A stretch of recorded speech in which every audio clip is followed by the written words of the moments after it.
And we're finally back to this after all this time. And Twitchbot decided to show that I'm streaming again for some reason. This is the second time I've been in this cell. All of my evidence has been taken from me. The only thing I have left is Case Yadagarasu badge. Wait, Case Yadagarasu's badge. That's odd wording. I'm worried about Kay. Is she alright? Oh god, what? The culprit is me. I remember looking down at the person in the red raincoat. Mr. Edgeworth, it was me. The culprit was me all along.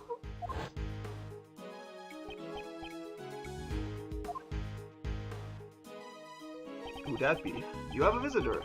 Please hurry out. A visitor? Who could it be? Someone by the name of Dick Gumshoe. Will you turn him down? No. It will be hard to face him, though. Oh boy. We started with the hard voices right away.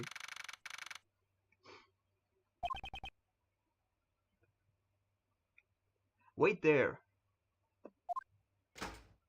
Well, nothing has happened yet. He's not going to stay and keep watch? Pardon me! Oh no. Pardon me. That was not Gumshoe! Oh boy. Judge Courtney. Hush. Please, have a seat. Why are you here? I was told the detective had come. If I didn't instruct them to tell you that, you wouldn't be sitting here right now. I can't think of anything she'd need from me at this point. I should try to figure out what she wants.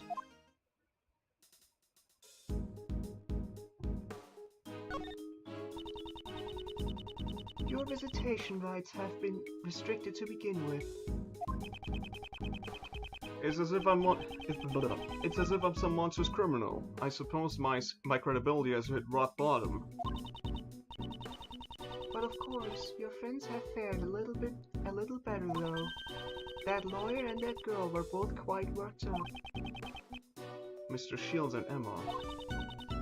When I last saw them, they were giving one of the guards quite an earful. What? You don't mean... Be grateful, the goddess of law has been quite busy. They were spared punishment. It certainly seems like you have plenty of time for small talk. Oh yes. Prosecutor von Karma is presently continuing the investigation. You were worried about them, right? I guess she saw right through me. Let's cut to the chase. Exactly what are you planning? I am not planning anything. There is merely a question I wish to ask. You're asking me? Yes, of course. Who else is here? Well, the guard left, so... Objectively speaking, you are a clever individual, and you have a sharp mind.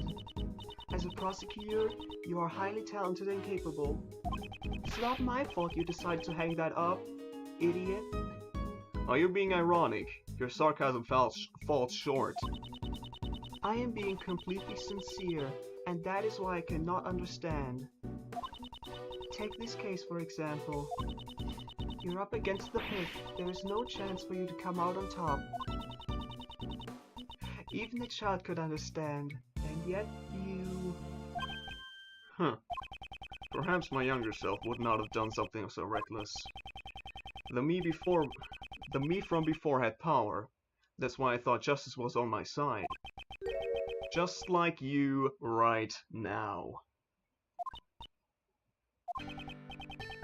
However, because of a certain man, my self-centered sense of justice was broken down. Ever since then, I began to see people in a different light. I'm able to serve as a prosecutor only because of the support of the people around me. People like Detective Gumshoe and all the other investigators. And Kay as well. Honestly, even I'm surprised at how much I've changed. I see. Is that how it is? I've come to understand you a little more. Understand me? Not likely. Someone like you who forces her own sense of justice onto others could never understand. I wonder about that. Is that what you think? If I could say one thing, it would be that this conversation has been very interesting. That is all. Our conversation is coming to an end. However, I have one last thing to tell you. The date of your hearing has been set. I came here today to inform you. Today, in the pig meeting room, may you humbly accept your fate. Today? Whoa, this is going a little fast, don't you think? If that's all you wanted to say, couldn't you have just sent a messenger? The holy words of the goddess of law simply cannot be entrusted to others. With that, Mr. Edgeworth, I bid you farewell. I shall be seeing you again later. Oh boy.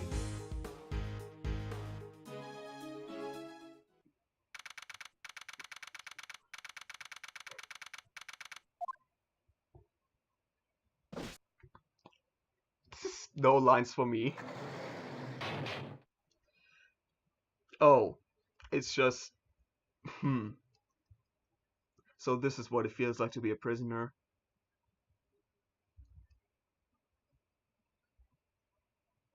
Did they remove that hole?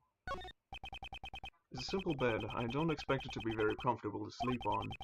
If it were Detective Gumshoe, he would probably snore loudly while sleeping like a log. I may never get a chance to work with him again. However, this is the path I chose. I won't regret it.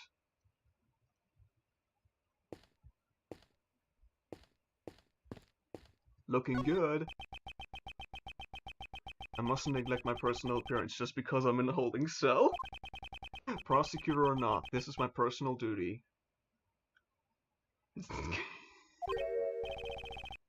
More like a... Yeah, you're right, it's today. My collar is slightly bent. There. A well-groomed appearance reflects a well-groomed mind. From here on, I'll need to focus myself more than ever. Wow. There's a poster on the wall next to the toilet. Yeah, totally.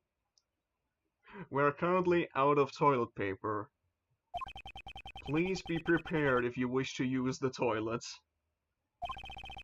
What does it mean by be prepared?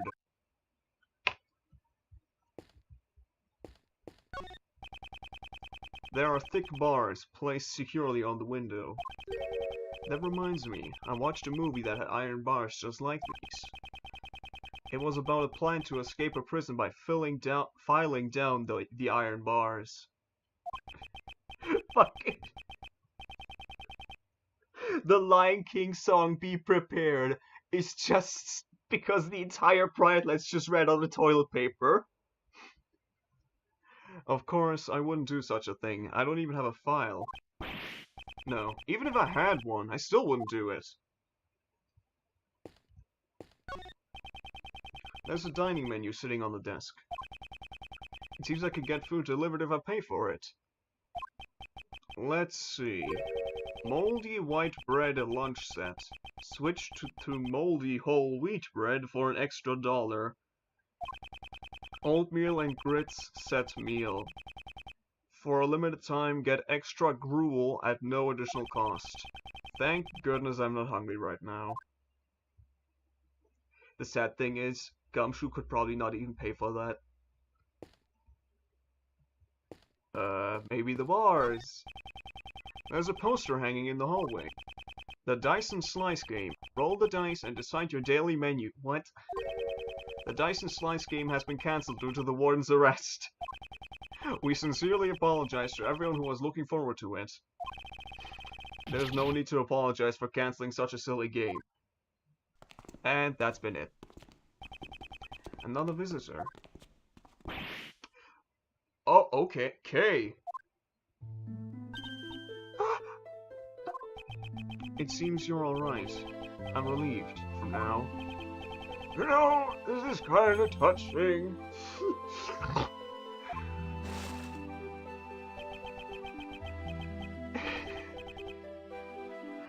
You look a little down, Kay. Please, cheer up.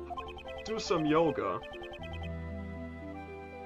You didn't do anything wrong, I guarantee it. Please, just accept it. I'm a murderer. That's not true. Why won't you believe in yourself? What should I believe in? I mean, there's nothing. There's nothing to believe in? That's not true. Before you lost your memories, you literally jumped into my life. As a result, your words and actions have become engraved in my memories. That's the mark you left behind. How can you call that nothing? I believe in your innocence. That's why you must believe in yourself as well. Thank you. But it's no use. Take this! Look at all the misfortune I've brought upon you. If you can, please forget it all. Your memories of Kay Faraday. Kay! You know, this takes me back. In my youth, I too was a gallant. Hi, Hydrobot copy pasta. Is this the kind of justice that the pig seeks? Justice, huh? I wonder. This man, what is he planning? Why is he pushing things forward so forcefully? It all seems too unnatural. Is there a hidden agenda? There's no time left. It's all or nothing now. Yeah, and last time I streamed, to be fair, that was ages ago, there also was no Hydrobot. Well then, I must take my leave. Hold it! Hold it! Oh god, sudden chess.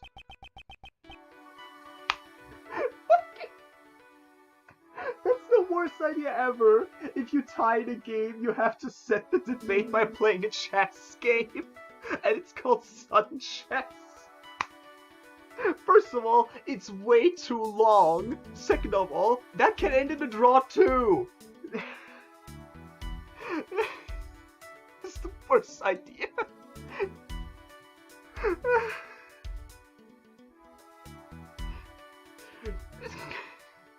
Sudden chess, go! No matter how you look at it, Kay's arrest was unnatural. There must be something behind it. Oh, Jesus. Hey, I'm a busy man, you know. I'm kind of a big deal, you see. I trust this won't take up too much of my time. In order to make it out of this situation, I must break through his defenses.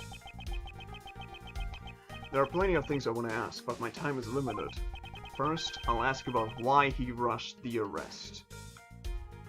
Gee, could it be because he somehow is involved in the crime? I have no intention of letting him push me around. I will overcome this difficult situation.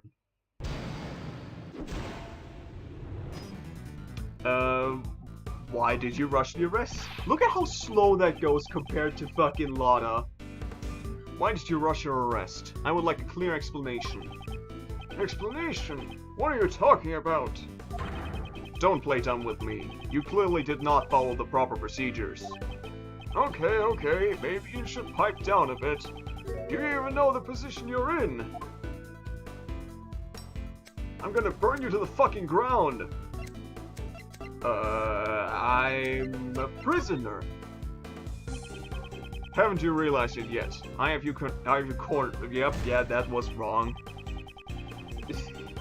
My, I wonder what you're getting so excited about. Oops, that was plus. Enter.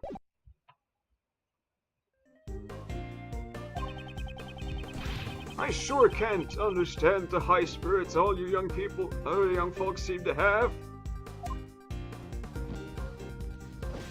Well, that's a great start. That was a racist remark.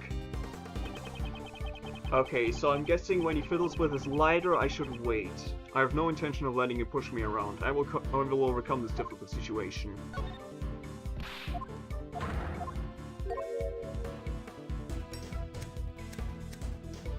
Wait and see.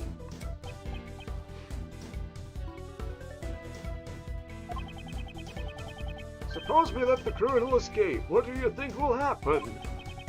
What will happen? I would be made to take responsibility, you see? I do hope you understand.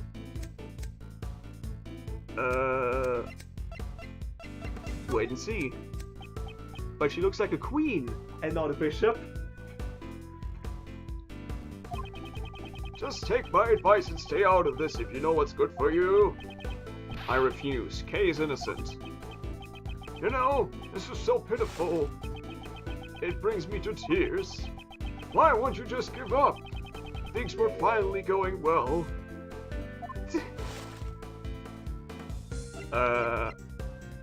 Things were going well. Things were going well, you say? What? That's a strange way to put it.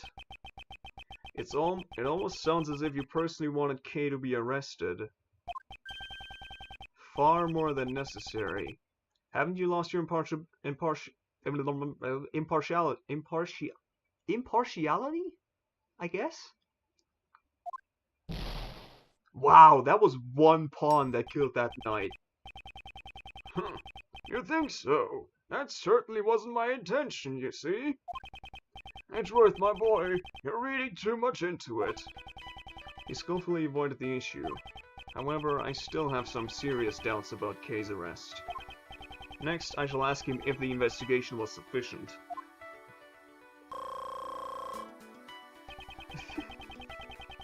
My boy?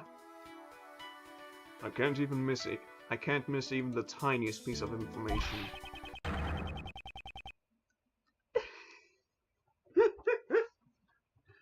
I mean, he does routinely flame up a lot of evidence. I feel like he's, to an extension, probably bad. That's the only way to break through the situation. How long did you investigate? How much time was spent on the investigation? You know, I wonder about that. I don't really remember, you see. There's no way I can accept such a careless answer. Like I said, I don't remember. My memory's not as sharp as it used to be. This is gonna be...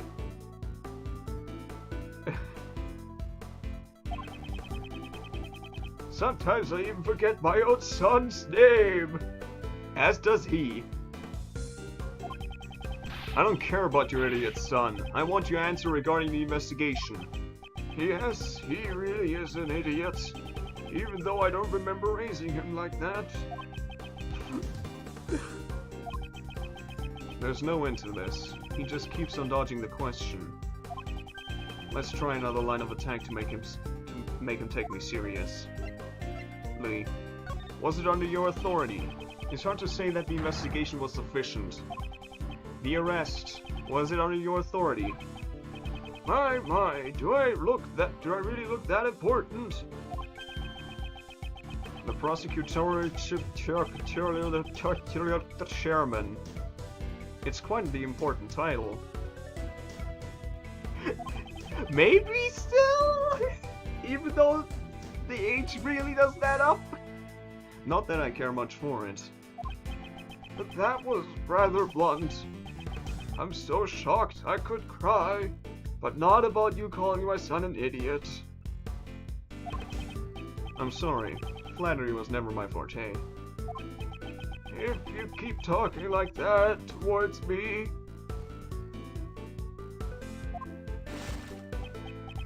You'll never get your prosecutor's badge back, you know?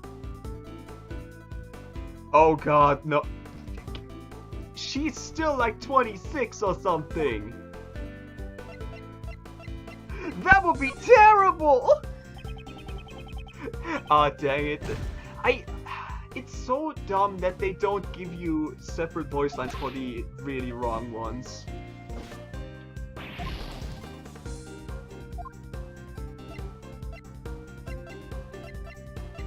There we go.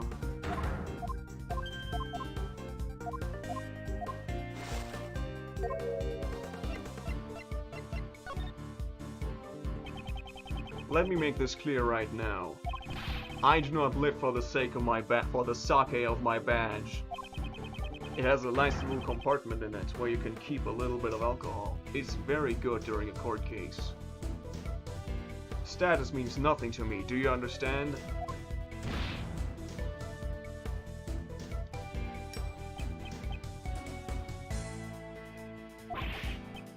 Young, so young. Let me teach you something as your senior in life. What you're saying right now is far too naive, you see? The look in his eyes has changed. He might respond differently to some of my questions now.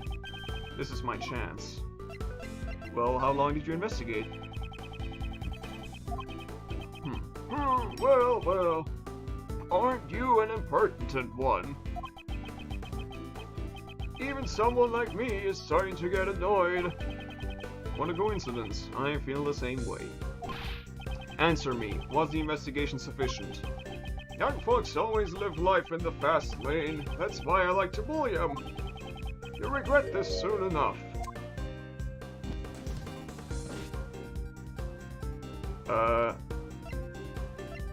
Wait and see, I'm gonna guess. You sure? Really? You sure are quiet. Are you scared? Ridiculous. I was just thinking about my next strategy. On how to extract information from a weepy old man. You should show some remorse, you know. Don't you get it? I hold your fate in my hands. Wait, what?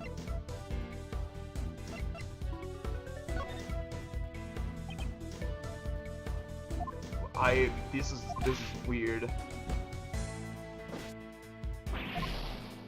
He's hard to read. Okay, how long to investigate, blah blah blah blah blah.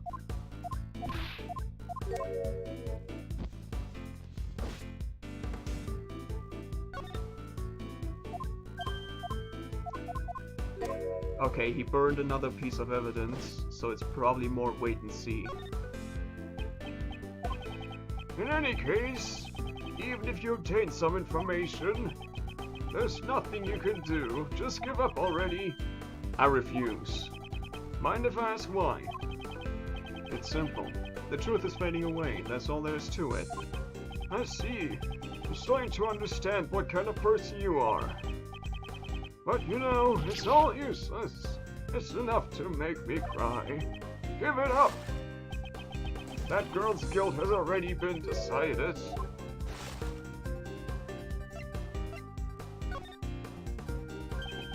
That's strange. The way you said that, it almost sounds like it was decided from the very beginning.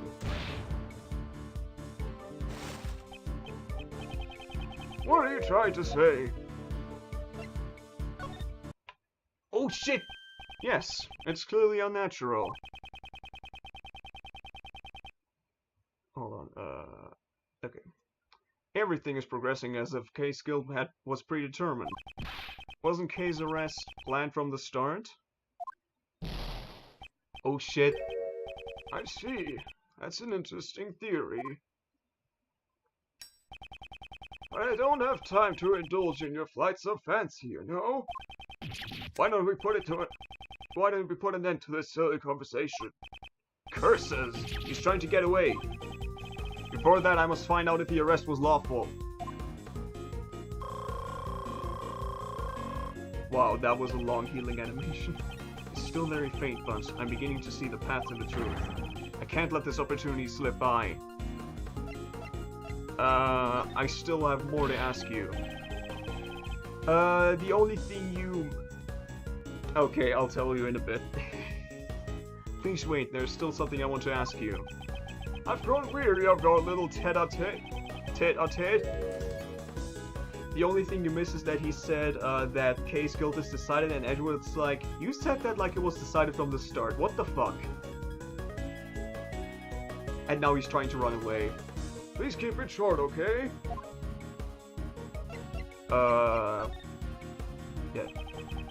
Who was the one who made the decision to arrest her? Well, I can't say I remember. Growing old is a terrible thing, you see. My memory's not what it used to be, you know? I don't have enough clues to proceed with this line of questioning. Maybe I should try another line of attack. I'm pretty sure it's not Case, not the culprit. What's the basis of your arrest? If I put together what you have told me up until now, I cannot help but say there is no basis for Kay's arrest. Yes, I understand, you see. But you know, it doesn't really matter either way. You can't overturn her arrest. How irresponsible. Do you still claim to be a man of the law? My. Those are some harsh words, you know. You know, you're starting to make me a little angry. You see, to be honest, I really can't answer all of your questions, you know. That's just the position I'm in, you see. I'm a busy man, you know. You see, wait, no. Aren't you just pretending to be busy? But that's cruel, you know. This old chunk of coal has been working like a dog. Pretending. Just what do you think that would accomplish? You don't want to talk about the case. Isn't that why you're trying to get away from this place? How sad. Yes, how sad indeed. Do you really suspect little old me? I do suspect you, and I'm confident about it. There was clearly no basis for Kay's arrest. My, have you forgotten? Wasn't there evidence? The mask, the letter, and the corsage. Yeah, corsage. All were found in the girl's possession. Not to mention, she even confessed. All of this serves to prove her crime. That's... Any objections?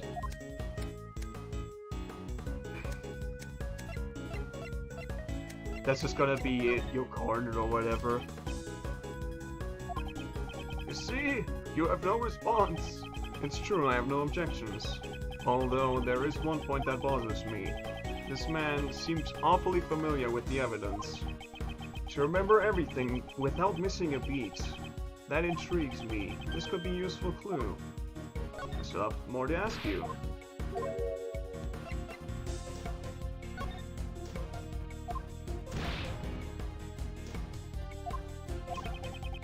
Perhaps I should use that clue. By the way, chat's fine, right? It's not that, like, because nothing is coming in and stuff. Perhaps I should use that clue. Don't play dumb with me. Didn't you remember all of the evidence in full detail just now? Stop pretending to be a forgetful old man when things aren't going your way.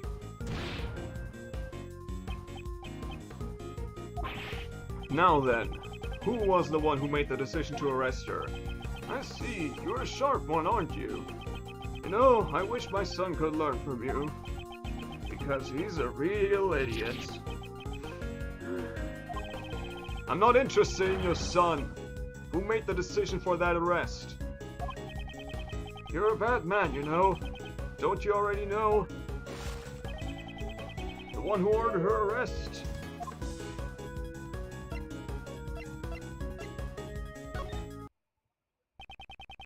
The person right in front of me. I'm certain of it. Ouch.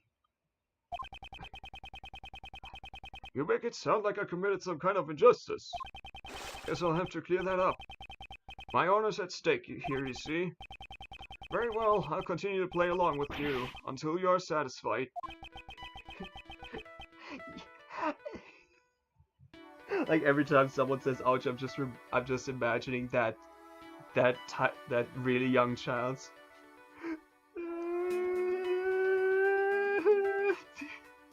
that kind of crying. What is most crucial here is how much this man knows about this case.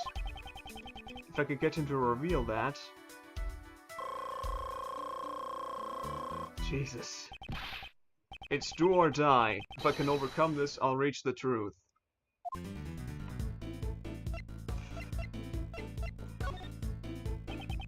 seem pretty familiar with the case. I'm a wise man, you know. I'm familiar with most things, you see. I don't think it was very wise of you to arrest Kay in this case. Get it? In this case. Yeah, that's wait and see. That lighter is dangerous! But it's just gotta be this... I really wish there were specific lines for those and not just, don't you realize I've got you cornered? I'm a very busy man. I can end this conversation anytime I want, you know? Don't you forget about that. This would have already been over if you had simply answered my questions. If you give me a proper answer, I won't take any more of your time. I will ask you once again, why are you so familiar with this case? I read the case files, you see. Honestly, it was quite a drag, you know. It's my job, so what could I do? Because of my position, you see, I can't just skip out on it. Well, I had some time to kill, so I read the whole thing, you see.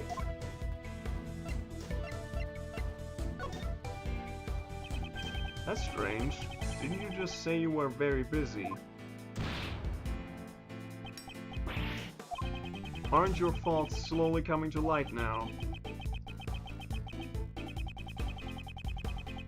Actual lines, definitely. Because if they actually worked like by chess points, that would just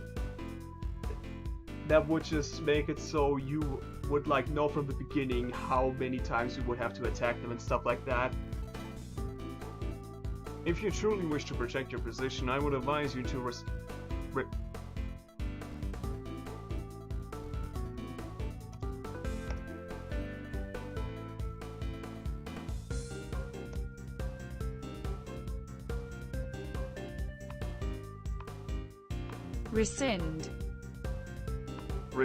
the arrest order, apparently.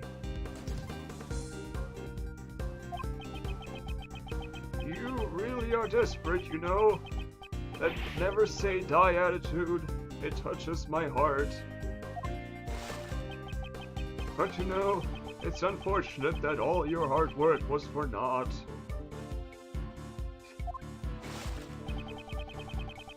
Because we discovered her unconscious body near the crime scene, you see?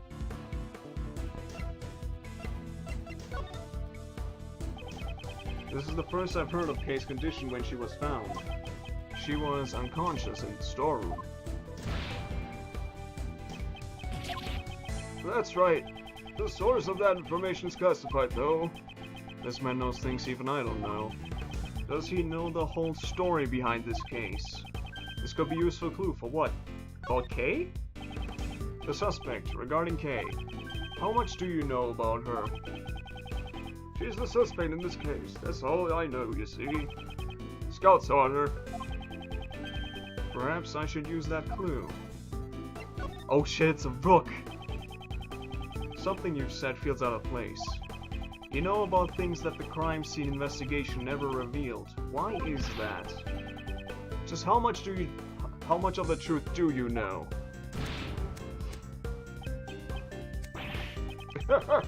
You're making that forceful face again. You know, kinda makes you want to do the same. Like this.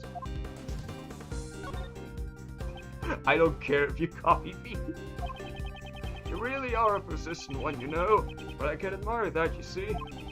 And we'll take that as a compliment. Can't you give it a rest already? At my age, my body's not as strong as it once was, you know. There is no one else who could be the culprit besides her.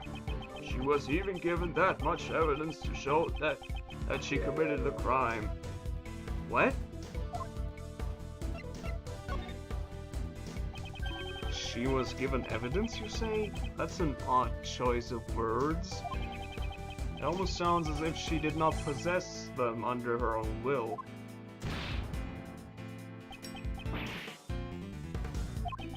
I see. I feel like this guy's playing me because this is too easy. You really do have a fine eye for the details, as expected of a former prodigy prosecutor. You already found your answer, haven't you? I'm listening, so go ahead and say it. There's no need to hold back. I have finally wrenched open. I've finally wrenched open the heavy door to the truth. Now all that remains is to strike the final blow.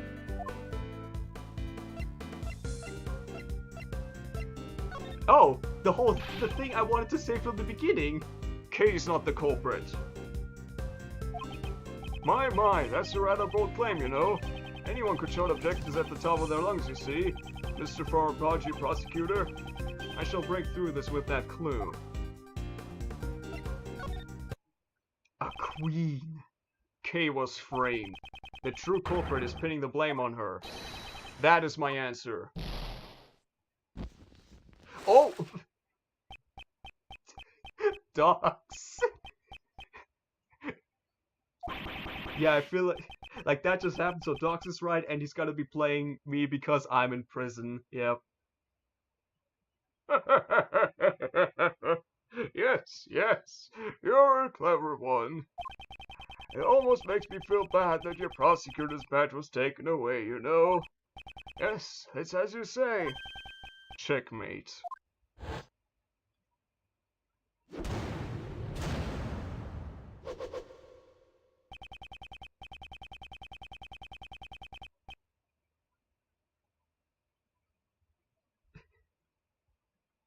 You arrested Kay, even when you knew of the existence of the true culprit.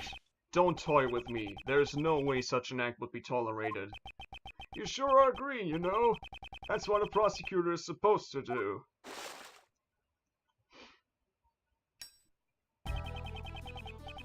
It will all work out fine if we make her guilty. Who would desire such a resolution? It's like 240p.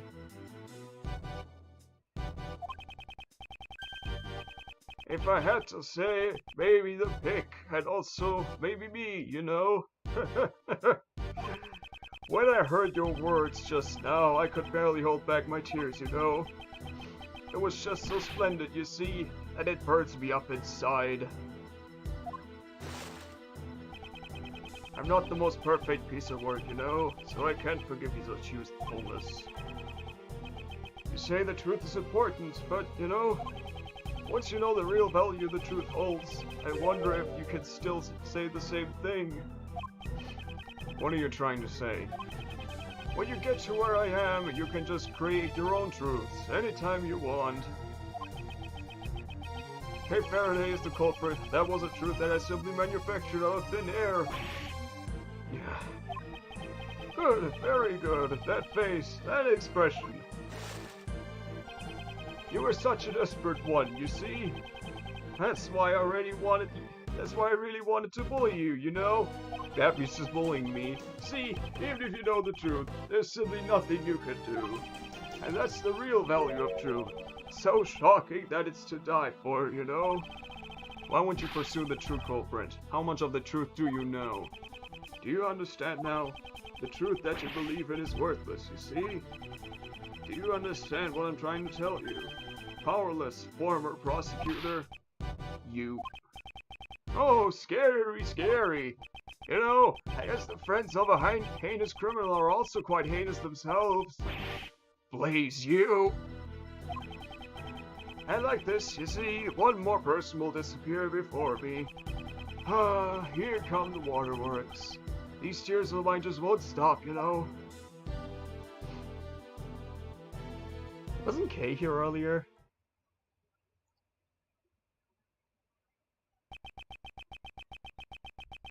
Everything will be decided in today's deliberation. Kay's innocence. I will definitely prove it. Oh boy. Oh god, Morlada.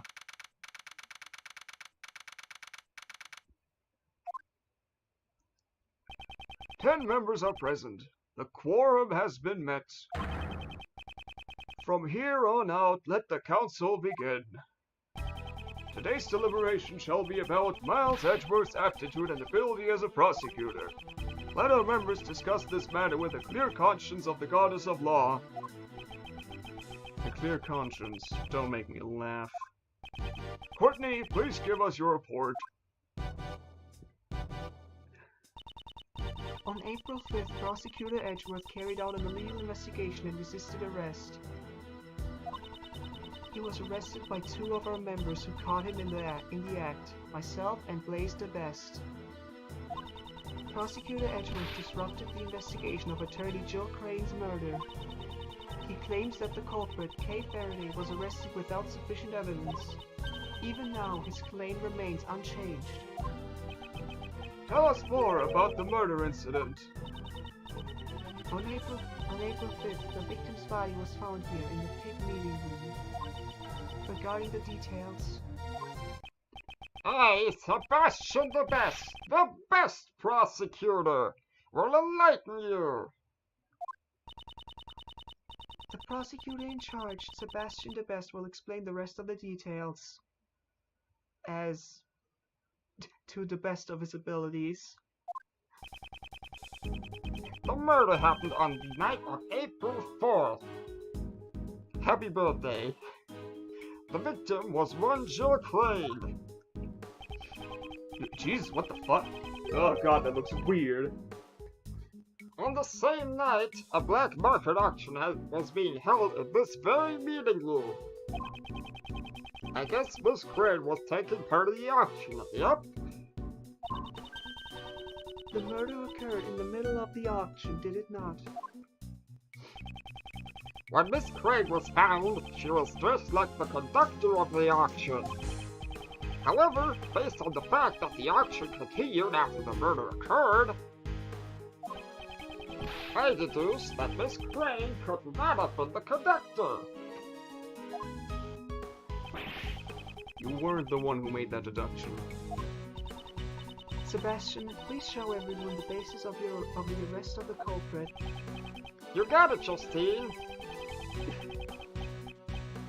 Kay Faraday was unable to bear the weight of her good conscience.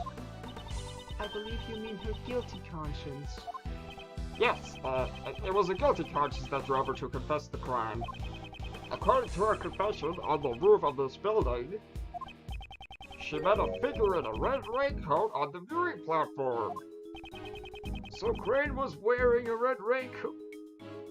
I only now noticed that this asshole was wearing a red coat.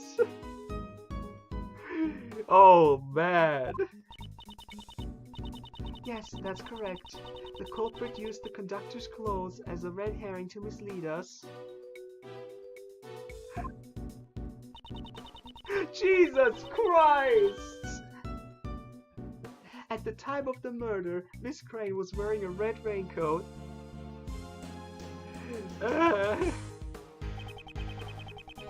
Oh my god. Well, technically Sebastian is also wearing something similar, so could it be him? It was I who discovered the raincoat near this building. He did.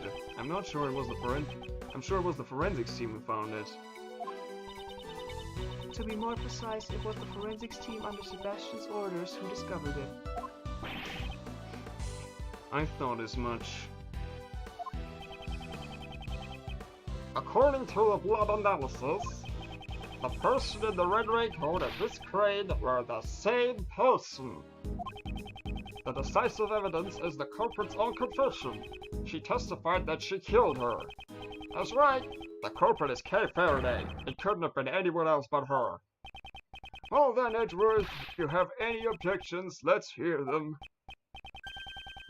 I have no objections. I see. It seems all the fight's going. I have no objections to your claim that I investigated illegally. I admit to that. However, I object to the claim that Kay is the culprit.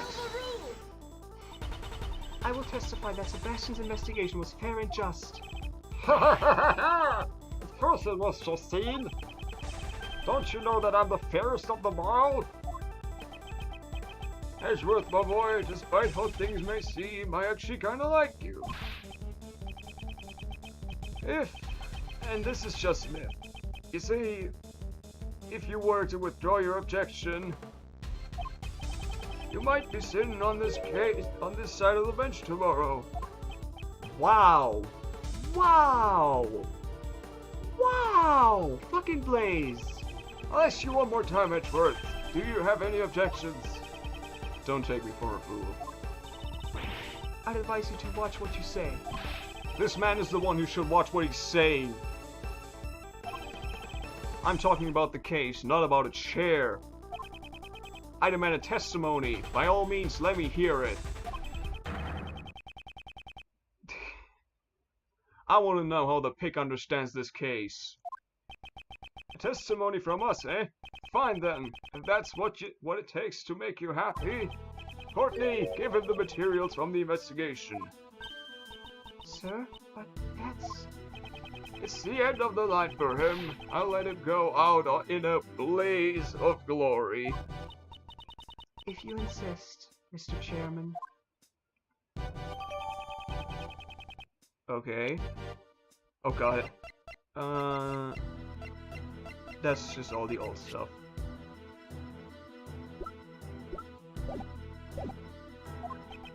Why don't we have Courtney give the testimony? I have no objections. Mr. Edgeworth? Don't worry, Kay. You just watch from over there.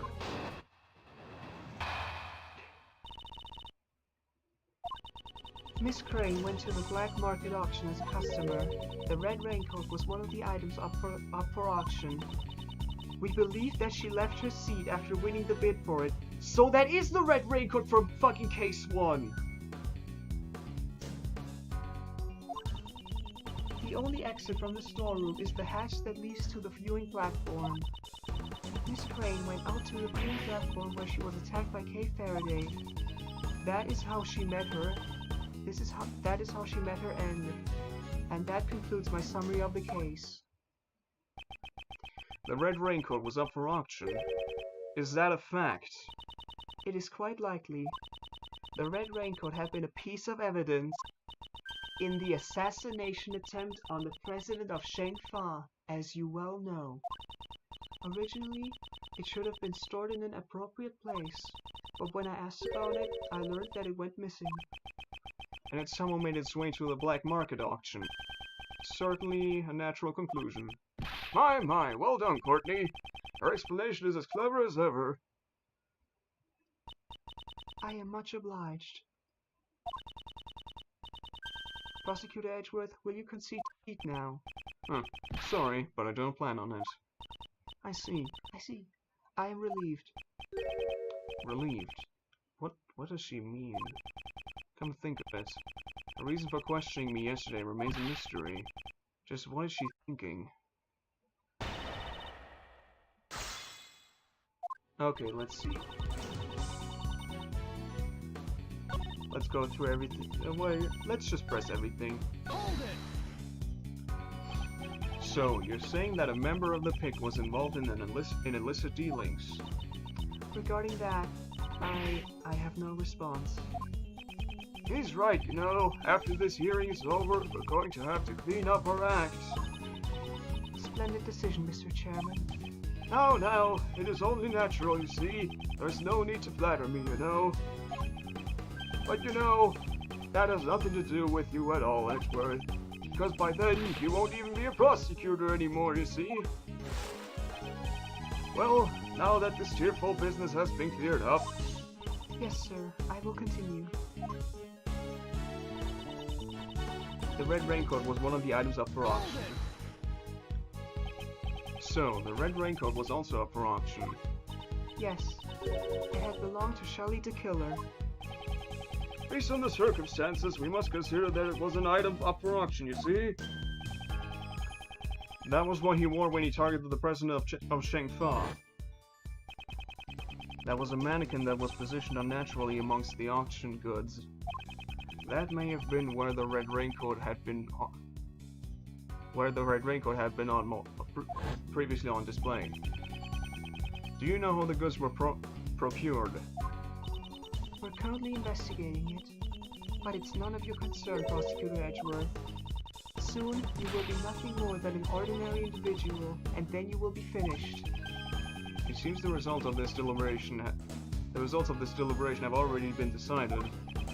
Enough about me. Please continue your testimony.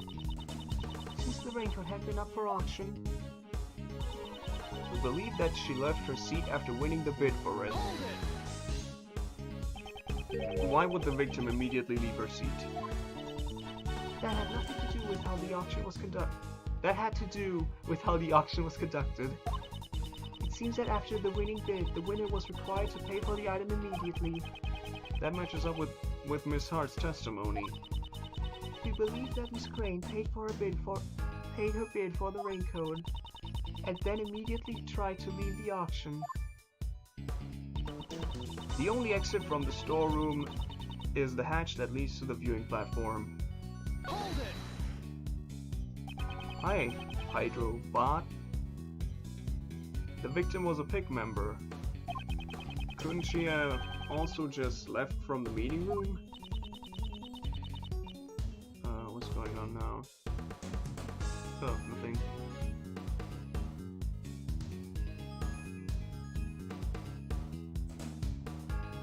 If she had done so during the auction, then its existence would have been revealed to the public. Since Miss Hart knew about it, it seems the cat is already out of the bag. The customers were required to enter and exit from the hatch. Miss Crane was simply following protocol. Considering where the murder took place, she must have tried to leave through there. Miss Crane went out to the viewing platform where she was attacked by Kay Faraday. Why would Kay do such a thing? We intend to question her about that later. Later. That seems to be your favorite time for interrogations. If the culprit was aware the customers were required to exit from the hatch, it would have been easy to lie in wait for an ambush. Jesus. That was like a garden path sentence. Miss Crane was attacked when she was leaving the hatch. That was how she met her end, and that concludes my summary of the case. Okay, wow. Met her end. What do you mean by that? She passed away, or to be more precise, she was murdered. The candelabra was one of the items in the auction. Therefore, Kay should not have been able to get her hands on it. If she was able to lie in wait for the attack, then she must have known about the storeroom. If she sneaked into the storeroom during the auction, she could have obtained it. Now, if we only had some way to know for sure where the candelabra was during the entire auction, you know? How about it? There is no such evidence. My apologies. We hope to find that evidence soon. Edgeworth, it's too bad, you know. It seems you won't be able to use this line of attack. The victim encountered the culprit on top of the roof, and the crime occurred there. According to our reasoning, the murder took place at the viewing platform. But was that really the case? Some piece of evidence must tell me the whole story behind it. I should try looking at it again. Okay, let's see. What do we got? The blood on the hidden lip. No? Why? Judge Courtney, don't you have a problem with that statement just now? Should I have a problem with it? Exactly. Because there's no problem at all. Oh boy. Frames. Hope that doesn't keep up. In that case, you should have refrained from speaking in the first place. I don't think that has left a good impression.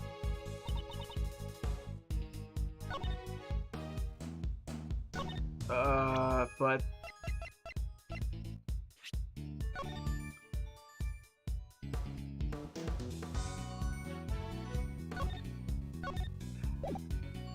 okay, yeah, wait, that is not a problem because she could just be moved.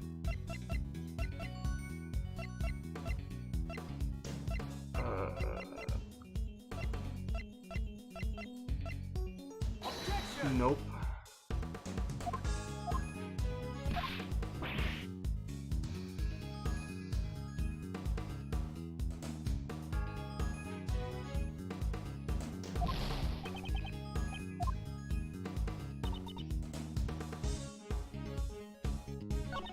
maybe this is where I'm supposed to present this.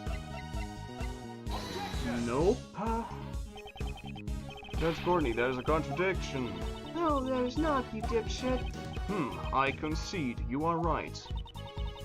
I'm always right.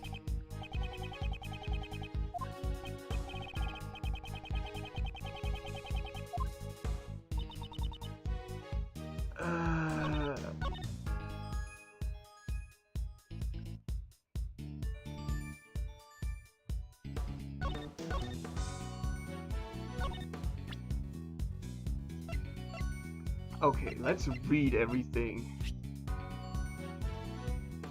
The badge, Jam Ninja mask, lettering case possession. I'll get it back for you, your most precious memory. Ticket stub entering the thing. Purple flower was torn off.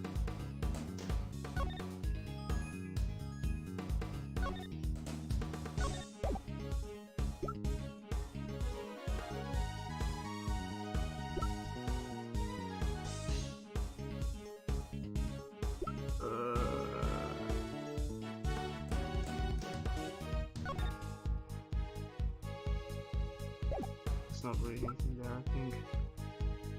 Cause of death, no.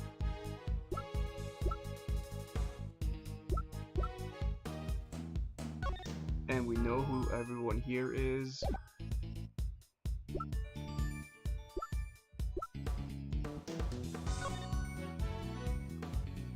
Thank you so much for helping with my plan. I'm glad that we can help each other get what we want.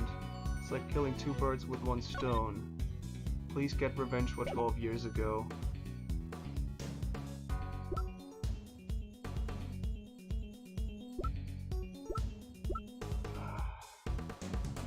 Oh, maybe Lotta. Items of production were pieces of evidence. 11 people attended the event. The action continued even after the murder. It doesn't help me.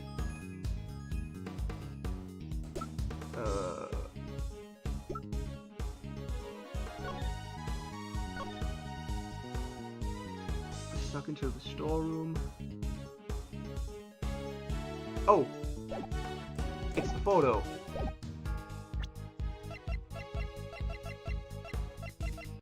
Yes!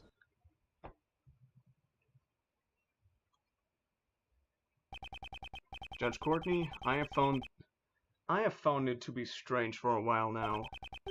Why is Miss Hart here with us? She is an eyewitness to this case. Isn't it only natural for her to be in attendance? Oh, shucks. I reckon I'm more of an ear-witness than an eyewitness. It seems that gaining the trust of others isn't your strong point, Judge Courtney. Perhaps I simply do not wish to be as tactless as you. It appears you have failed to get the witness to tell you the most vital information. Please look at this photo. This was taken by Miss Hart. This photo seems to have been taken in the storeroom, and what of it?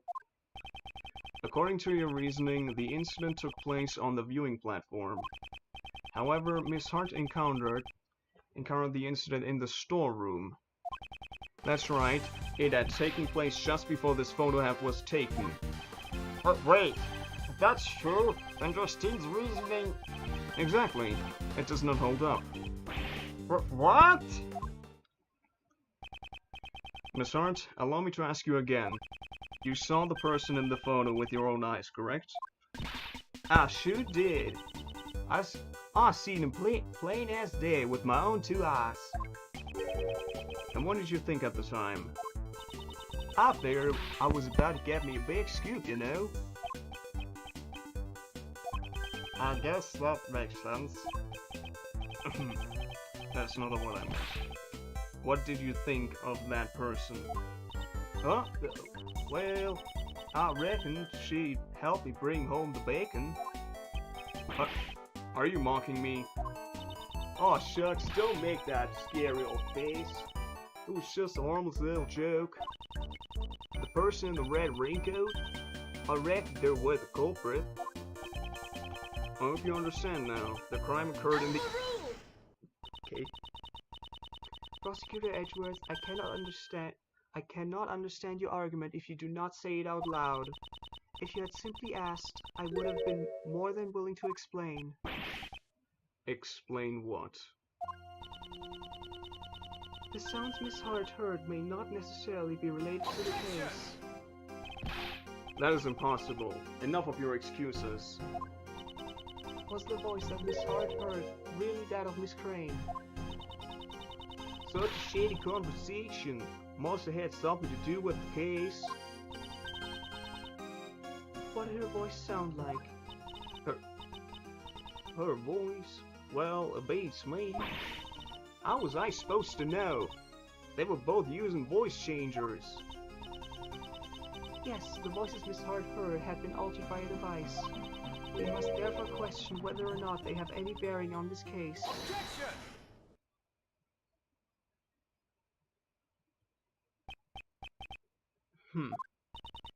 You need not object just because you wish to sigh. Judge Courtney, it seems I have greatly overestimated you. No, Courtney's quite amazing, you see. You claim that the sound Miss Hart heard have no bearing on this case. Even if they do not, it doesn't change the fact that the crime took place in the storeroom. At the very least, the crime must have occurred before the victim went up to the rooftop. The reason being, this evidence proves the crime occurred before the victim went to the viewing platform. The ladder? Okay. I'm not supposed to point out the clean ladder, but the dirty hands. Okay, thank you, game. Fuck you too.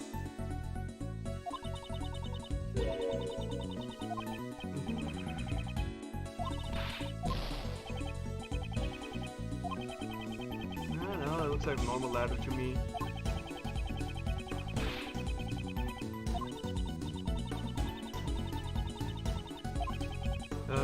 Jeez, how much time? Yeah, there we go. Now I can show it again. There. Are you happy now?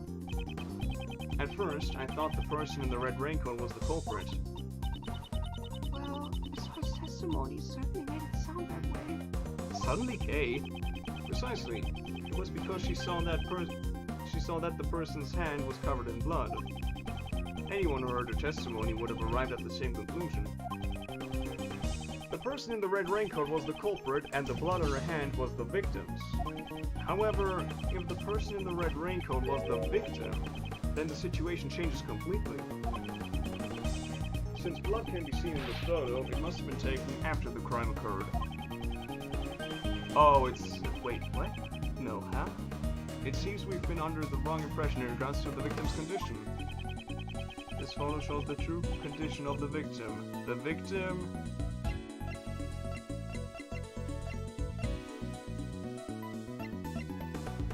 was still alive?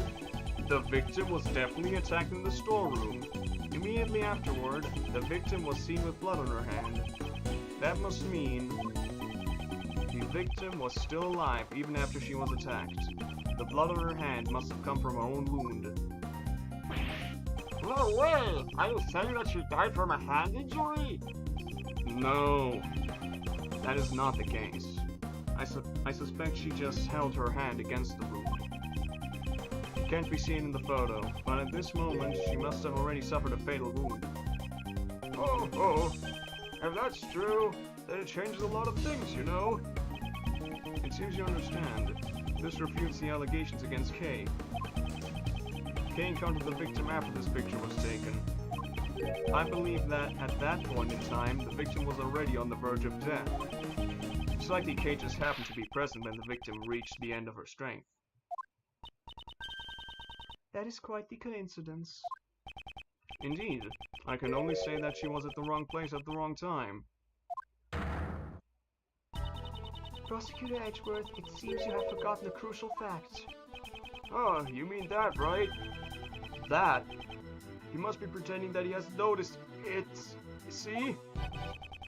What did you say? Are you implying that I forgot something? Courtney, I think it's about time you give him his last rites. Hey, Pops, just ease with me, you know? Don't order her around like that. No, even though you're my son, you're so embarrassing. I'm not embarrassing. I'm sorry, but you're both rather embarrassing. Justine, give Mr. Edgeworth his, Very well. I shall give him his last rites.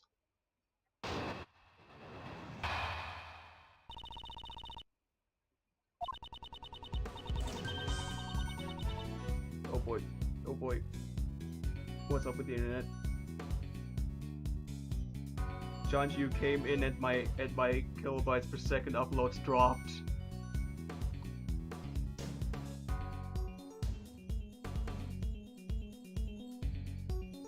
When the body was found, there were 3 wounds in Miss Crane's chest. I'm sure you're well aware that what kind of wounds these were, right? Yes, she was stabbed in the heart with the 3-pronged candelabra. Is there any person who could survive such an injury? Please take a close look at the autopsy report. Can you still say the same thing after reading it? Well done, Justine. With this, Mr. Edgeworth... I offer a rebuttal, of course. Why would you do that? Did you hear what Justine just said? Of course I did. And I still plan to object to it. It's not fair! You're always opposing me at every turn! It was never my intention to impose you. Huh? Really? It's simply not worth my time. I see. So that's how it is. Yep. After all, That's enough, Joe. You're embarrassing your father, you see. Huh? What do you mean, Pops? Jesus, why is the... Oh god. Don't... That probably was some major drop frames. You probably even noticed that. But let's look at the autopsy.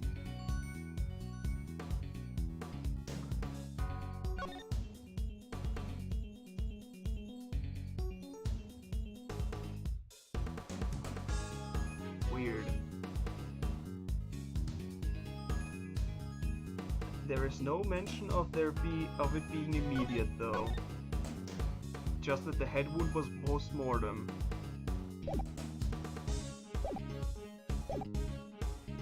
Three wounds in Miss Crane's chest. Hold it!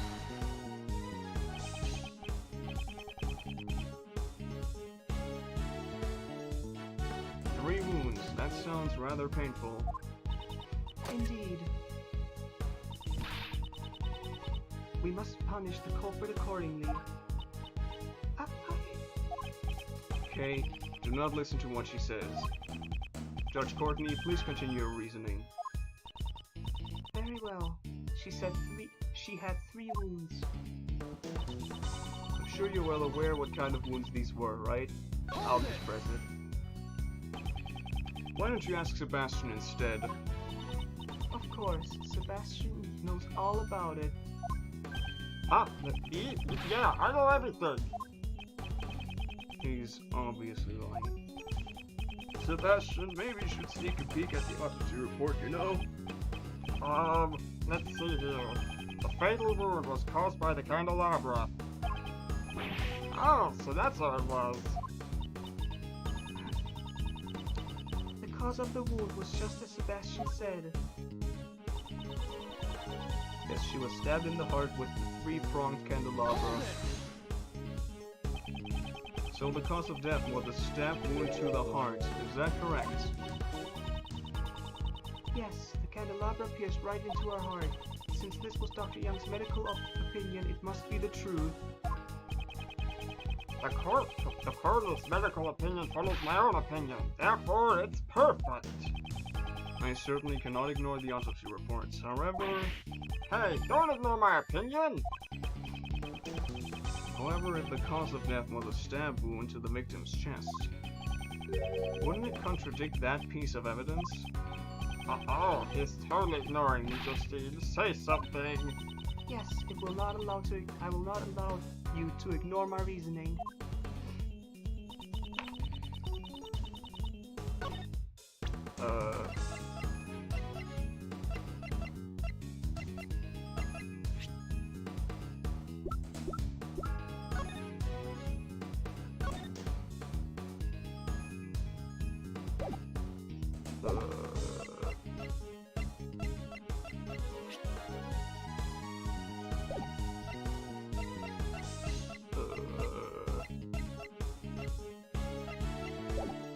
What exactly did they say at the end of that?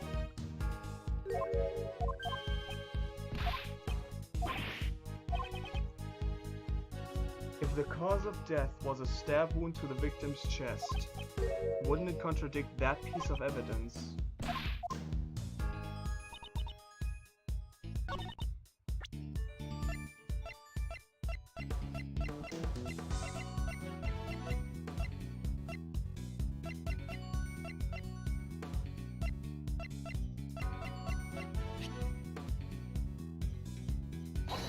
Nope. God damn it. I'm an idiot. Yes, you are.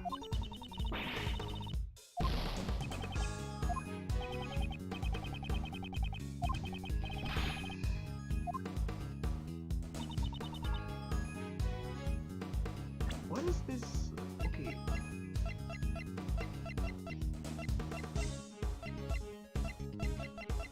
Okay, let's see again what everything says.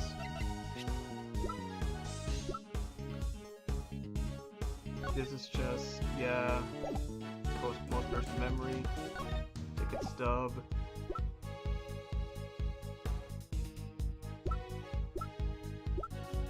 Wait, yeah, it was still torn off.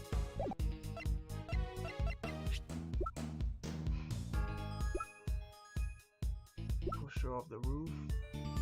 It's in victim's possession.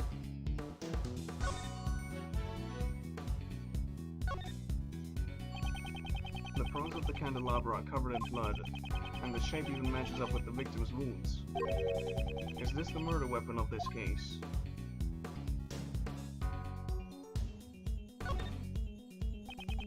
This is a rare shape for a pedestal. If the spot where it was put on still has this mark, then it will become apparent whether or not it had been placed there. Okay.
Yeah, the raincoat. Why is the hood bloody? Uh-huh. So the real cause of death is the head injury. Chairman DeBest, do you know what this is? It seems to be a red raincoat. How about it, Courtney?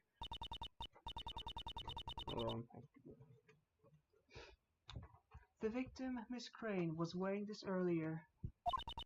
Prosecutor Edgeworth, must I repeat my explanation to you all over again?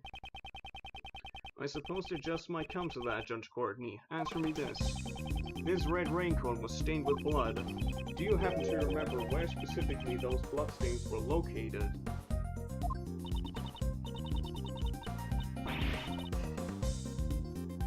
Yeah, but maybe they stabbed between it.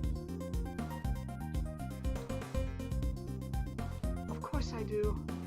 They were on the hook. Wait, it can't be. What does this mean? Judge Courtney, were there any other bloodstains besides the ones on the hood? None. None were detected. Don't you think it's strange? The victim died from a stab wound to the chest. In that case, there should have been bloodstains on the front of the raincoat. However, the only blood they found was on the hood. This is a huge contradiction. The wound on the victim's head is no ordinary wound. After all, the victim sustained this wound before she was stabbed in the chest.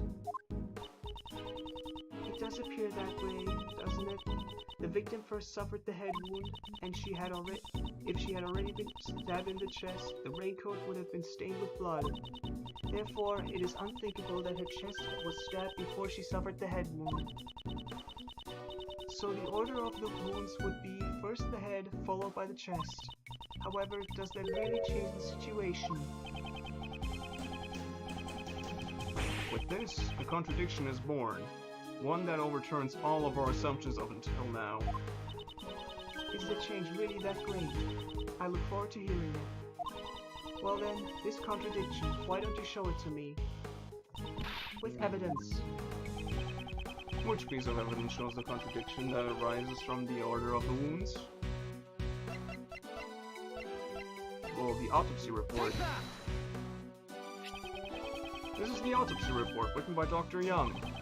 According to this, the head wound was post-mortem. But that's not what the raincoat shows.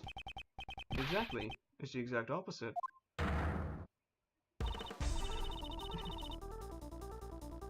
Bailiff, hurry and summon Dr. Bonnie Young at once. Oh god, those two again.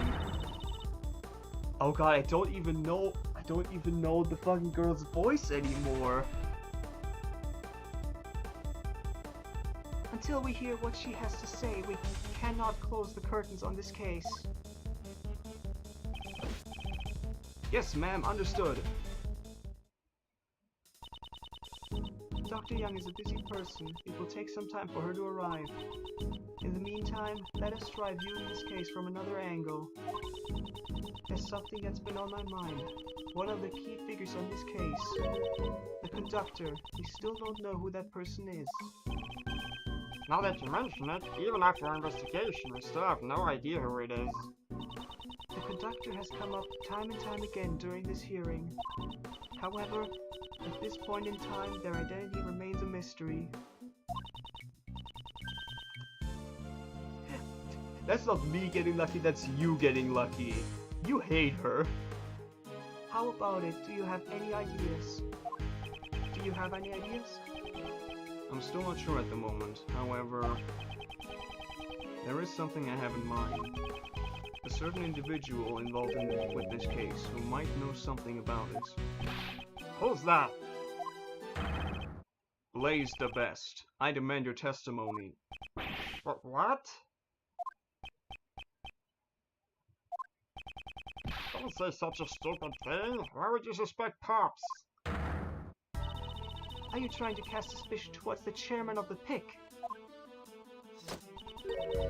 Do you understand what that means? Status and prestige mean nothing before the truth. That man is trying to pin the crime on Kay. The evidence that was in Kay's possession, the ticket stub, the mask, the corsage.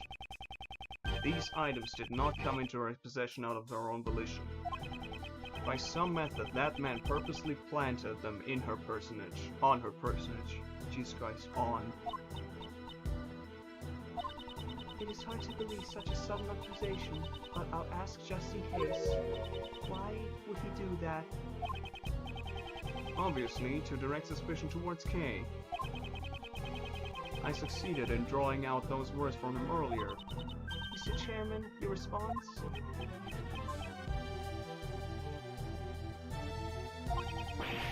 Are you too shocked to speak? And what of it?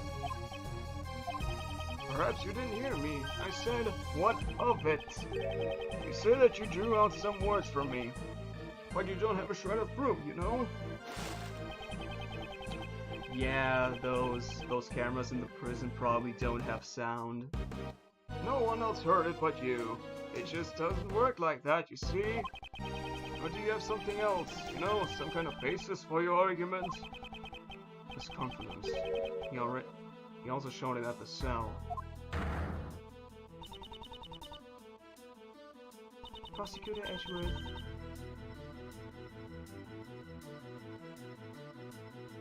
Yeah, I mean, but then maybe those just didn't show the sound because the DS couldn't handle it. Prosecutor Edgeworth, I would like to explain once more. I trust we have your permission, Mr. Chairman. But of course, I'm pretty interested in this matter myself, you know? I like to know just what part of me seems criminal to Edgeworth. There's no one as honest as I am, you see? How can you say that with a straight face? Let's start from the top. The fact that the auction was held in this room is a cause for suspicion. This is the PIC meeting room. I imagine it would be difficult for non-members to enter. That's why all the members have key codes, you know?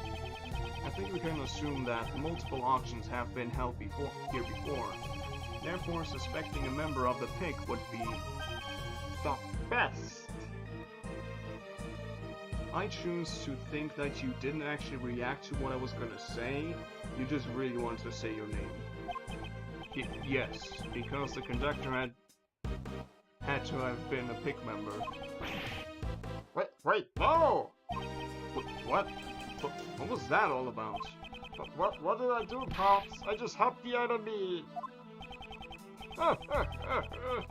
Sebastian really is an idiot, you know? But you see, Edgeworth, I'm not the only one with access, you know? Indeed, there are 11 members in the PIC. Even if we rule out the victim as Crane, there are still 10 potential suspects. Not me! But it couldn't be the chair. It couldn't be a chairman, right? I don't know who it is, but whoever it is should just come forward.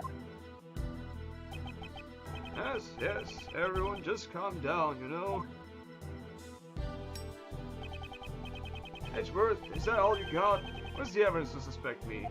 I think they were all bald. Oh, so you've fallen silent. But you've gone too far, you see. I won't forgive you anymore. It's too late for your regrets, you know. I'm a very important man, you see. Former chief prosecutor and chairman of the PIC.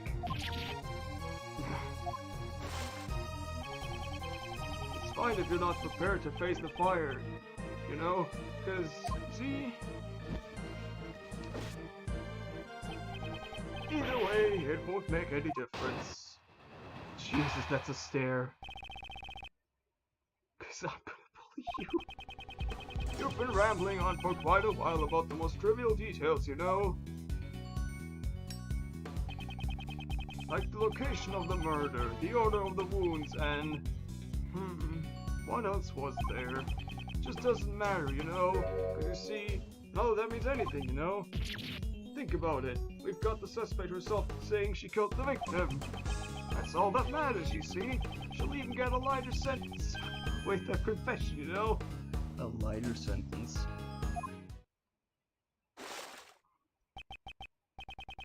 Now then, if there are any contradictions, be my guest. How can that be considered testimony? There must be a contradiction somewhere. That person, he's very important, is he? Mr. Edgeworth, it's alright. Let's just give up. Surely I must have the offer. I can't even remember it. Don't be tied down by your own muddled memories. If you want to believe in something, don't believe in you. Believe in the me that believes in you. Believe in your own innocence. Believe in me who believes in you! Oh my god! These fucking translators!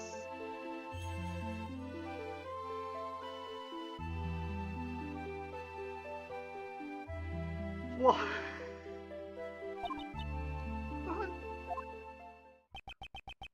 My opponent is the picked chairman. Taking him down won't be easy. However,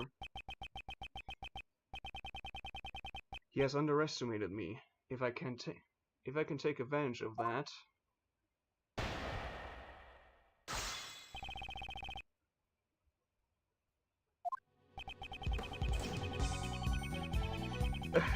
Oh boy.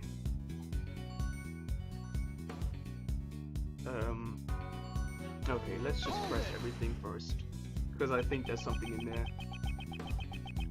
If these trivial details create contradictions in the case, we cannot call it the truth. It's fine as long as the rest of the case makes sense, you know? Every case is going to have a small contradiction or two, you see? But if we get bogged down by the details, we won't be able to address the criminal. Trials would go on forever, you see? You of all people should understand, you know? I don't. That's why I'm asking you. Young folks these days. Anyways, you were rambling on about stuff. Like the location of the murder and the order of wounds and what else was there? Yep. I feel like this is gonna be a multiple choice. The autopsy report and the questions about the conductor. Were you even listening? Talk is cheap, you know? I was listening, you see, but I didn't think much of it, you know? You didn't think much of it, even after I brought up all those issues. Perhaps your judgment needs to be questioned rather than my ability as a prosecutor. That's a good one, Edgeworth. But you see, it just doesn't matter, you know? Because, see, none of that means anything, you know? Hold it! Okay. How can you say it doesn't matter? Are you trying to suppress the truth? Well, you see, it simply doesn't matter as much as you say it does, you know?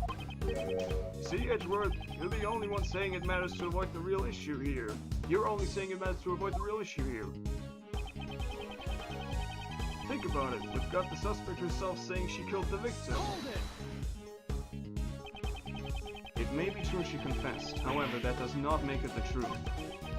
She is suffering from memory loss, so we must question the credibility of her testimony.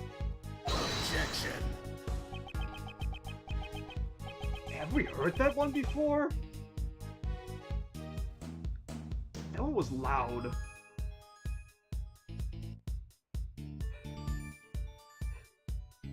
Even if you say that, you know, it still won't solve anything. Yeah, he does. I knew he would have a way different voice.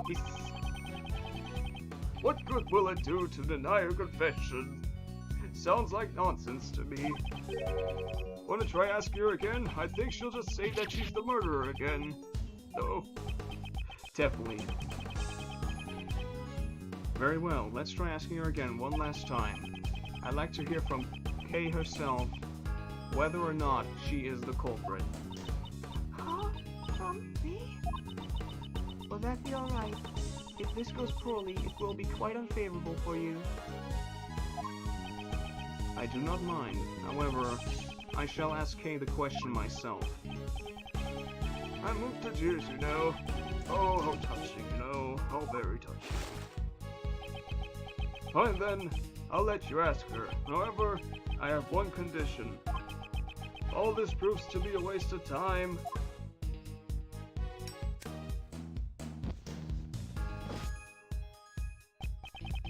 Then that will be the end of it. How's that sound? Oh boy, it's one of these. The end of the hearing? Yes, yes, it seems you can be smart once in a while, Sebastian. In other words, you see, she confesses again. Kay Faraday will be found beyond a shadow of a doubt guilty. Yep, that's a fine idea. Guilty beyond a shadow of a doubt. Yeah, that's right. That's harsh, but either way, if I do nothing, she'll be declared guilty. Okay? Yes? I know what I'm asking of you is unreasonable, but please, I want you to answer me. It doesn't matter how tiny it is. Do you remember anything? Anything that would prove your innocence? you go that far for me? I can't do it. I'm sorry. Too scared to remember. Because I might have done something even worse. If that were the case, I would only make things worse for you, Mr. Edgeworth. Fuck me, that's right. Kate Faraday must have been a despicable criminal. Someone who betrayed your trust. Don't worry. We've only known each other for a short while, but I know you very well. I'd even say that I know you better than yourself now that you've lost your memories. You cannot possibly be the culprit, because your true identity is— What?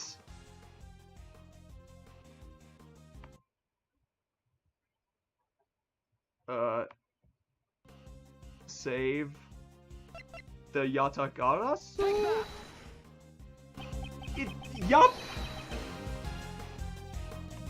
I thought this was gonna all come down to, after all, this is not actually Kay. The great thief, Yatagarasu. The Yatagarasu is a noble thief who would never stoop to murder.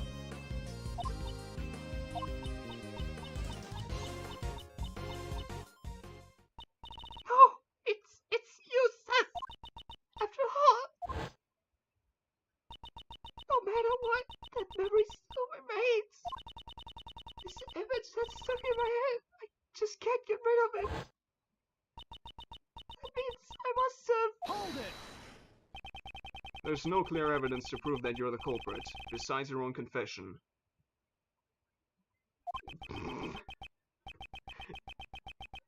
Remember what I said? You must believe in yourself. Or perhaps, you cannot trust my words. No, that's not it. It's because you are trying to save someone like me. You've already lost so much, all for my sake. I can't bear it anymore. Please, just give up. I see now. I thought it was strange. The reason you were acting like you wanted to be found guilty was because you were concerned about me. This is just like you, Kay. Quit that shit. It's because you're a good person, Mr. Edgeworth. Unfortunately, I may fall short of your expectations. I'm not trying to be a good person. No matter how much you may want me to give up, I'll keep trying to save you. That is the nature of who I am. Whether or not it is a burden for you is none of my concern. Okay? Believe in yourself once more. You are a noble great thief. What you should be doubting is your memory of committing the murder. That is my wish, above all else. Please.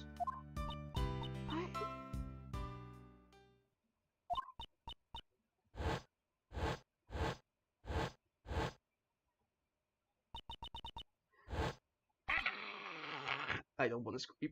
Kay! What is it? Did you remember something? If she remembers something now, it'd be like a bad movie. Bull. Bull.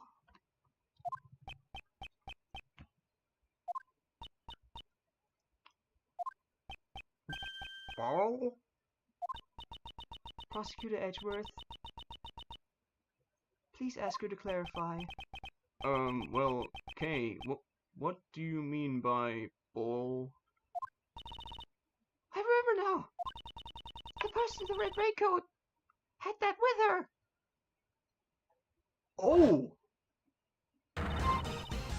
No, wait, that's still one horn. The stuffed bull doll. I'm certain of it. Is that true? Is that true, defendant? Yes, Your Honor. The court hereby accepts the defendant's statement as a new piece of evidence. Testimony. Christ on a bicycle! Quit messing around, Courtney. A testimony like that cannot be accepted, you know? Your objection has been noted, sir. However, testimony about the victim's belongings has been lacking up until now. Objection. Fuck me. Nevertheless, her vague memories cannot be trusted, Her memories are vague? That would be bad for us as well. Didn't you say this earlier yourself, Mr. Chairman? Since we have the suspect's confession, we don't need to worry about the trivial details. If we decide to doubt her memories, well, we can't even get it to burn.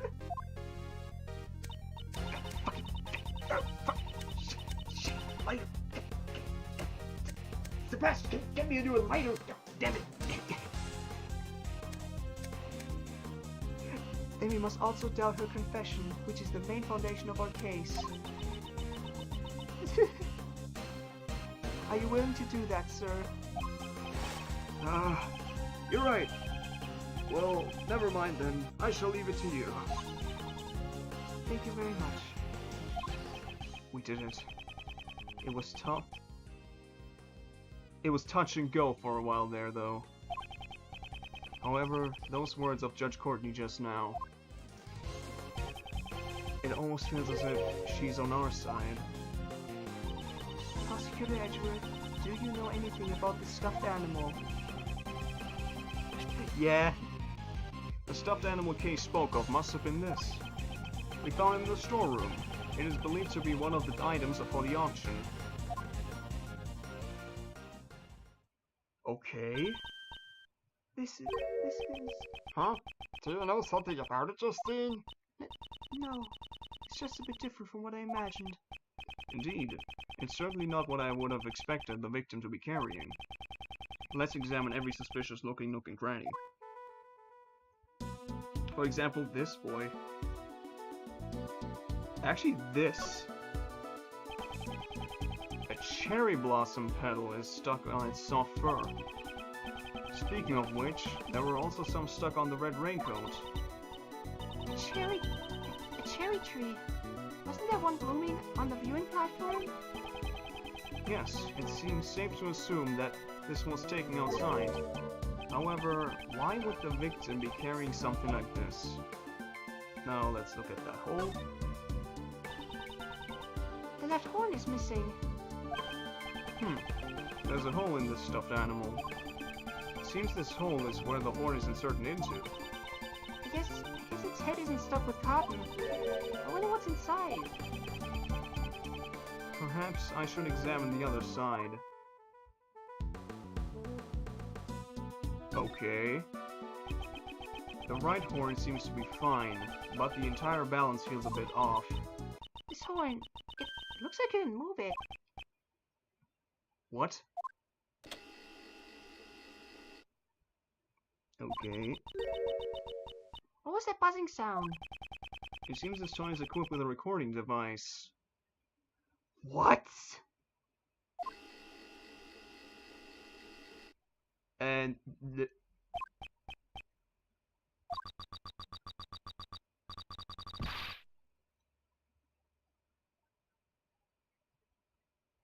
okay, so this is the actual culprit. Oh, no, right away. You can't hold that door for me. Silence, huh? After waiting for a chance to get revenge on his time. Scream. Is this the moment of the murder? Who could have recorded something like this?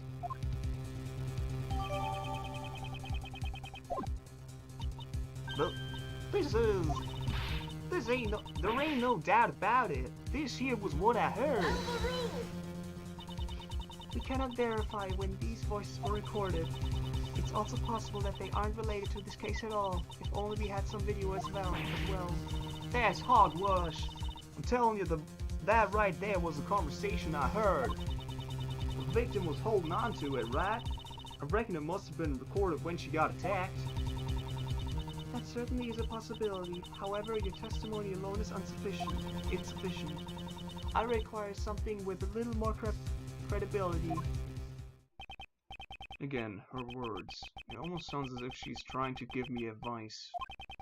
Judge Courtney, there is no mistake that those voices were from the incident. Please recall the audio that was recorded by the stuffed animal. I knew who you were right away. You can't hide that burn from me. If we compare this part of the recording with a certain piece of evidence, we can prove it. This evidence shows that the recording took place during the moment of the crime. Should be the autopsy report. Yep, burn mark on the victim's hand. The autopsy report. And exactly what part of the autopsy report shows that?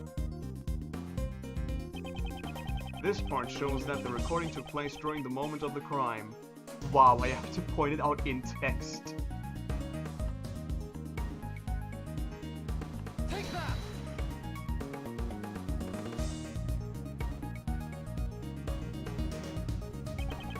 I remember clearly what that voice said.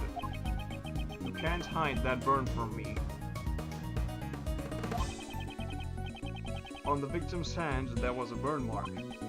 Indeed, it just happened to match up, you see. But what of it? According to Takei's testimony, the victim had been holding the stuffed animal.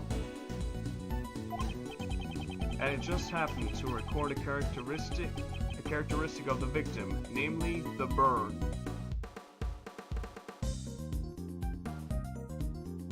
You mean 5. 4 is Apologistus.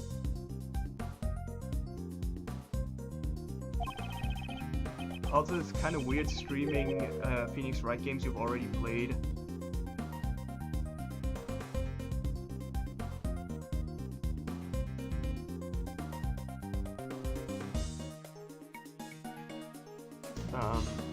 That's just a coincidence. I mean, it could happen, right?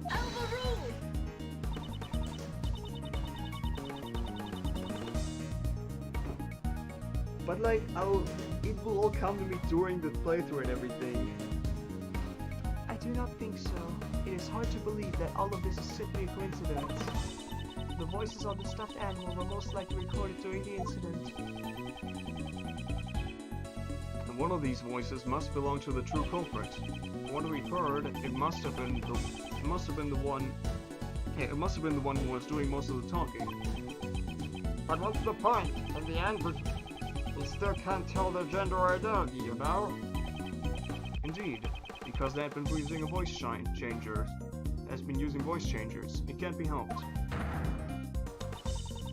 It seems the situation has become quite clear. The conversation Miss Hart overheard was between the culprit and Miss Crane.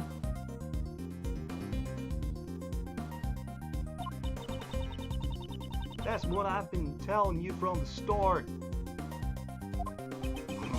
Wow. And from this, we will understand a new fact. Please enlighten us then. I trust you have no objections, Mr. Chairman. Do what you want. According to Miss Hart's testimony, just before the incident, 2 people came up from the auction hall using the lift. It must have been the conductor and one of the auction guests. They probably went there to settle the payment after winning a bid. And then, it was there that the crime was carried out. Since the auction continued after the crime took place, we are led to a single truth. This is the new fact that we have arrived at.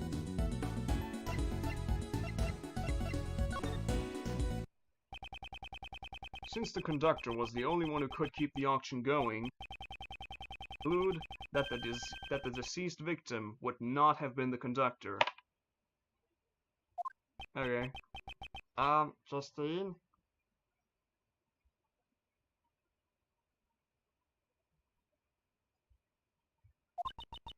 Please be quiet here, okay?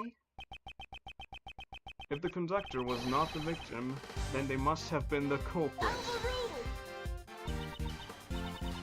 Please wait. That alone is insufficient. Of course, even I do not intend to rely only upon the process of elimination. Certain traces left at the crime scene led me to believe that the culprit is the conductor.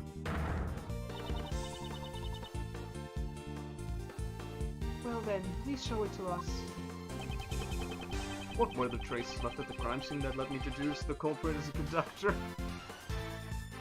I just love imagining that he actually says these completely out loud.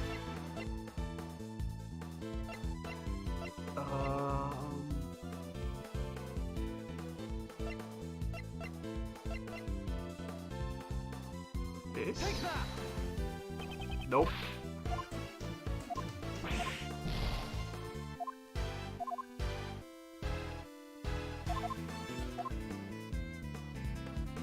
Okay.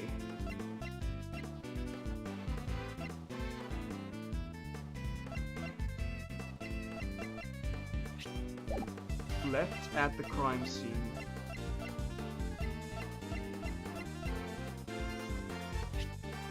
Take that! Nope, shit. I don't want to read.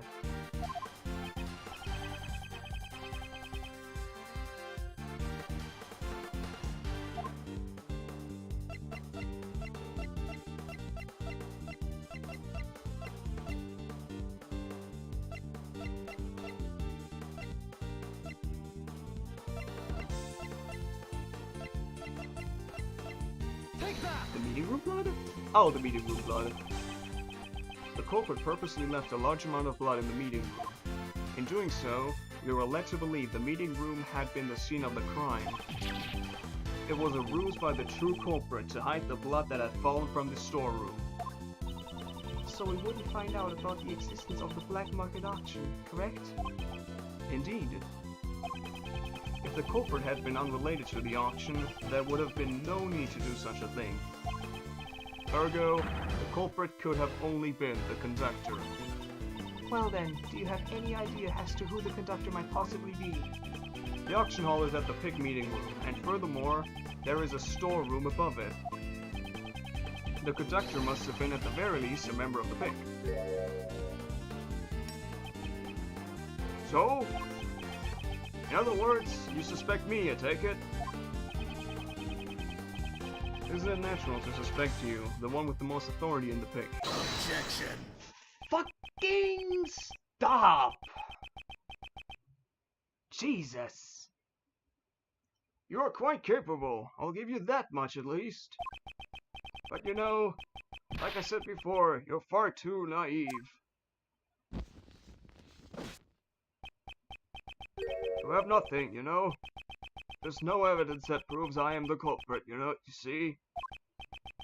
If by some chance you do have evidence, then why don't you present it?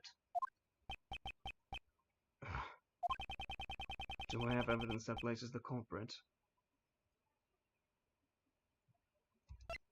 No! Blaze himself has suggested that he is the criminal. He's been showing that strange self-confidence for a while now. He knows that there is not a single piece of evidence left behind to incriminate him. If you play with fire, you're gonna get burned, Edgeworth. Just kidding. I always wanted to say that, you know. Well then, Courtney.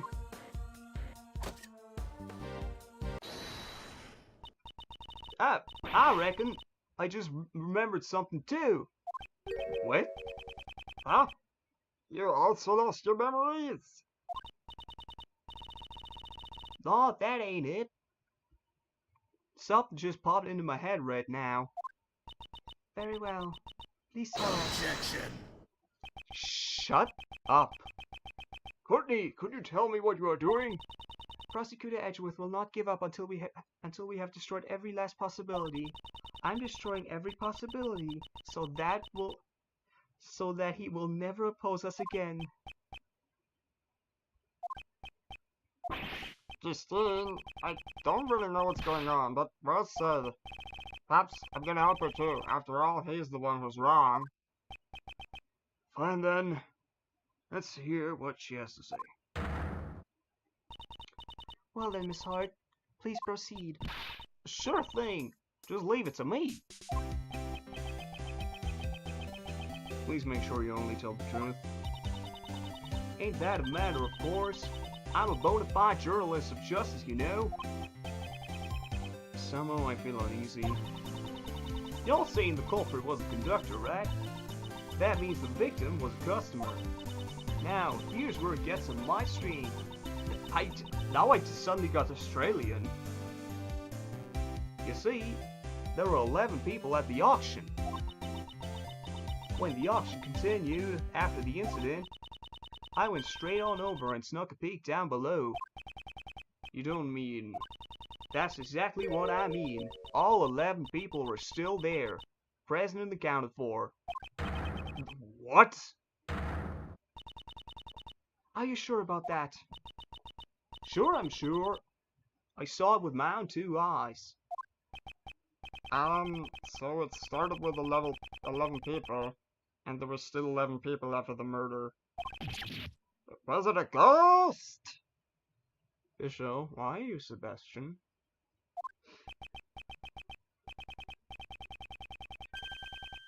You know, Sebastian, normally a prosecutor would call that a contradiction, you know? Were there really no changes in the auction at all? Really, I'm telling you, the auction just went on like normal. But there was one itty-bitty thing, though. What was it? You know those hammers you always see at an auction? Like the one that lady is using over there? An auction gavel, perhaps? Yup, that's the one. All of a sudden, I couldn't hear the sound no more. It had been banging away just prior to it. So was she just the judge? The sound of the gavel, does that have anything to do with the case? Probably.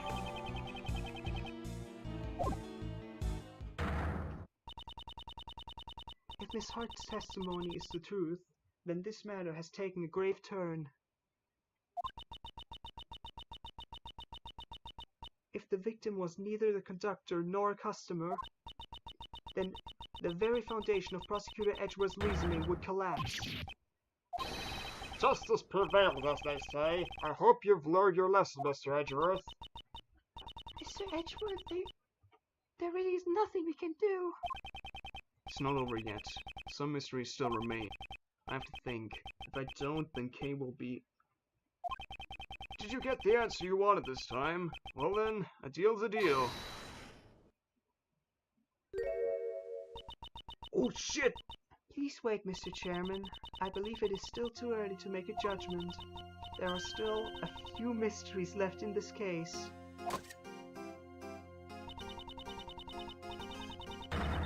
Until we have solved them all, we cannot call this a complete victory. Isn't that right, Prosecutor Edgeworth? I was expecting you to shout... Hold it! Like you always do. Yes, of course. Once again, Judge Courtney has come to my aid. Well then, what is it? What sort of mysteries are left? Well, of course, there's the contradiction in the autopsy report. That kind of thing... Oh boy.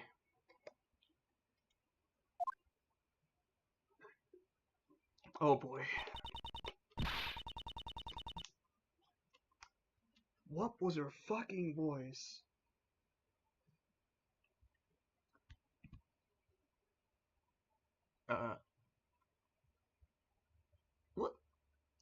What's wrong? Why would it suddenly call here? Did someone suddenly get sick? I'll begin preparing compressed stat. Ouch. What do you call me here for? Did something happen? Dr. Young, Miss Jensen, you have my gratitude for taking the trouble to come here. This won't take long, so please relax. Hold on. Jensen, it was Jensen.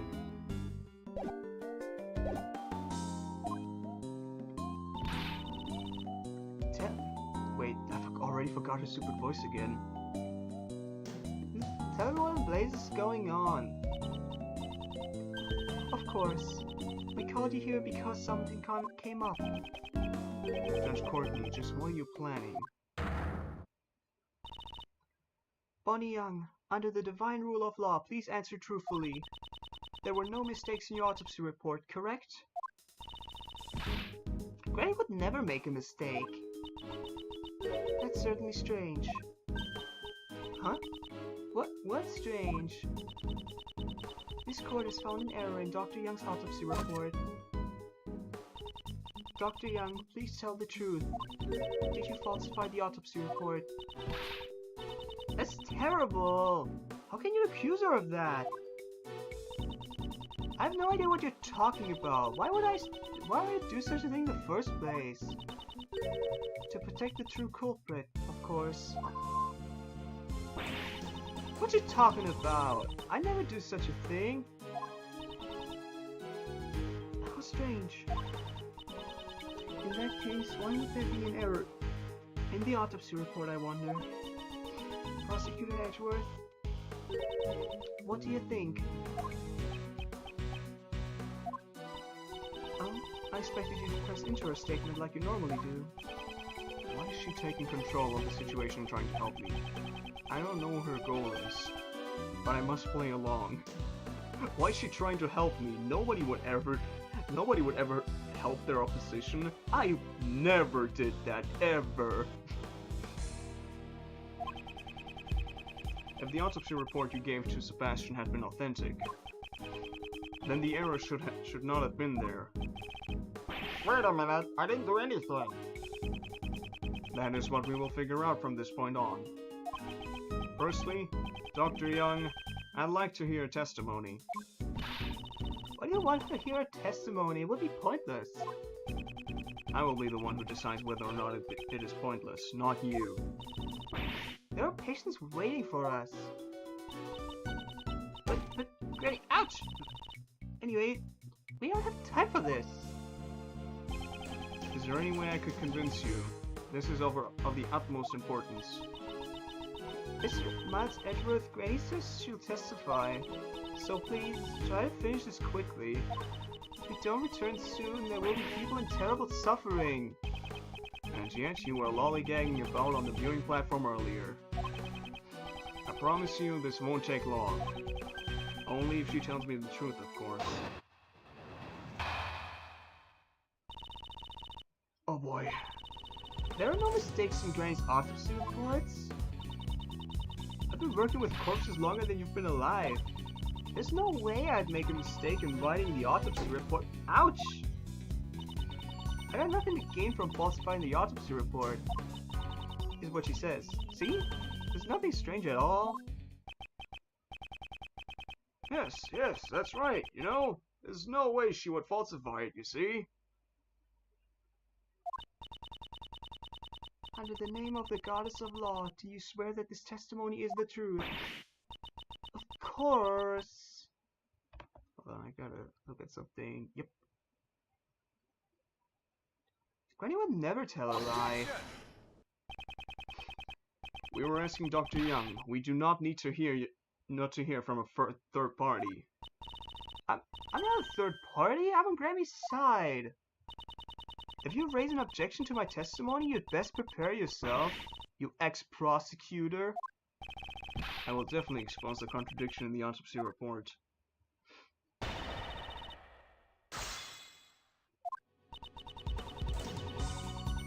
There are no mistakes in Granny's autopsy report. Let's press. So, you're saying there is no way Dr. Young could have made a mistake? Of course, doctors can't afford to make mistakes. This is a world where just one misdiagnosis can end a long career. I know that my granny, at least, would never. If I did something like that, you think they'd still let me run a hospital? Nope, just the career. I don't think they want to make these guys likable. I've been working with corpses longer than you've been alive. What happens if I press that? So in your long career, you've never once made a mistake. A doctor's only as good as the length of their track record. We're just talking about a lengthy track record. That former chief prosecutor has one too.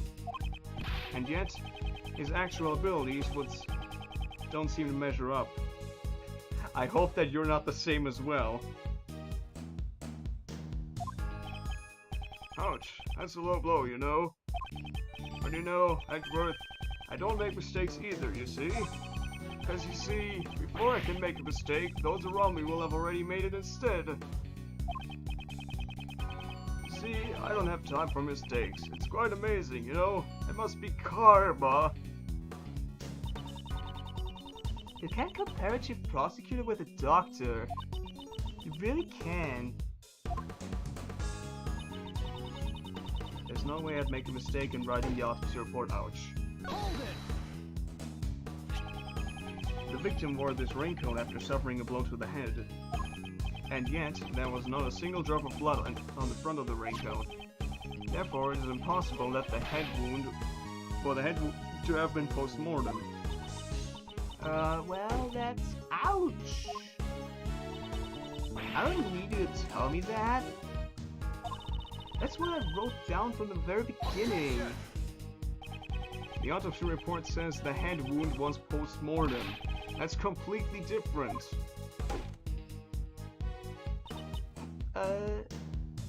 Yeah.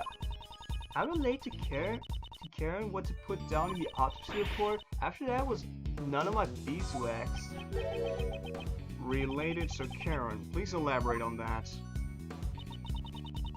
I related everything to Karen. After that was none of my beeswax. Oh boy. Oh boy. Hold on. I'm gonna wait until... Yep. Seems to be back. Hold it! I would like to verify once again what you saw when you examined the body. Like we said, ouch. Oh, well, about that. She was stunned by a thump to her noggin. Dr. Young, do you know when that happened? Well, she died, of course. The wounds on her chest were post-mortem. That's what I relate to Karen, so that's what should have been written in the report. That's what you relate to her, eh? I'm finally beginning to see the truth. I got nothing to gain from falsifying the autopsy report. Hold it! You may have nothing to gain, but how about your granddaughter? Me? There isn't anything I could gain. Karen had something to gain, then that girl of yours might have something too. How dare you accuse my little girl, who has never done harm to anybody? Yeah, are you ashamed of yourself? She should address those words to Blaze instead of me. I swear that the autopsy report wasn't falsified. Is what she says. See, there's nothing strange at all. Hold it! Yeah.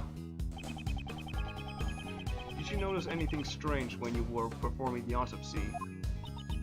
I wonder, huh? What is it, Granny? A strange man came by.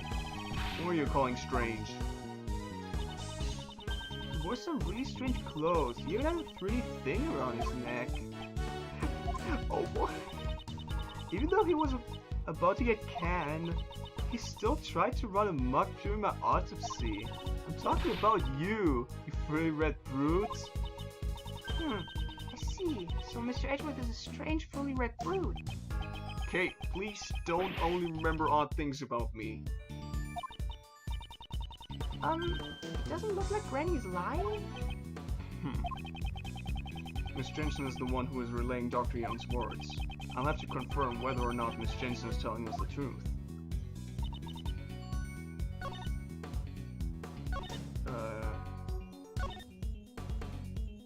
Okay.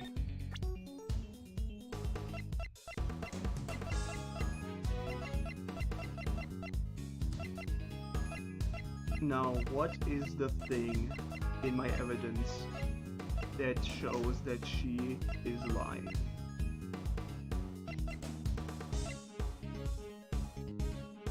Is it just the autopsy report? Objection! Yes, it is. It is literally just the autopsy report.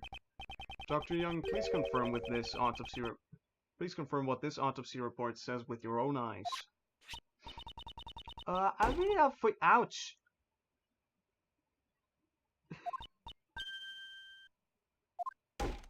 Oh, jeez. Oh, well, now Young is sweating. This autopsy report wasn't written by me. What? What do you mean?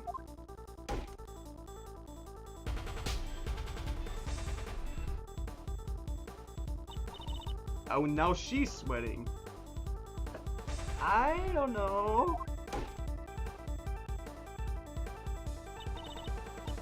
But Granny, I can't say that. Oh boy. Miss Jensen, if you are trying to keep the truth in the dark, then in place of the goddess of law, I shall hear your confession. Judge Courtney is talking with Dr. Young in private. What? Is that true? Understood. I shall convey your words to everyone else, Dr. Young. I properly relayed the autopsy report orally to that child. It seems my granddaughter must have mucked it up when she was writing it down. Wow! Wow, she did? She mimicked her voice perfectly. We can't ever know. I guess that means it's canon now. Dr. Young's voice is just Courtney's. There was no need for her to go that far, though. In other words, the contents of the autopsy report had been falsified. By your hand, Miss Jensen.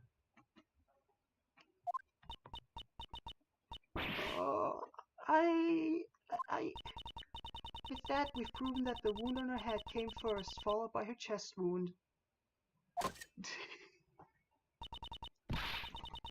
Miss Jensen, why did you falsify the autopsy report? Hold on a second, she never said she falsified it, you know. She just made a teeny tiny mistake when she wrote it down.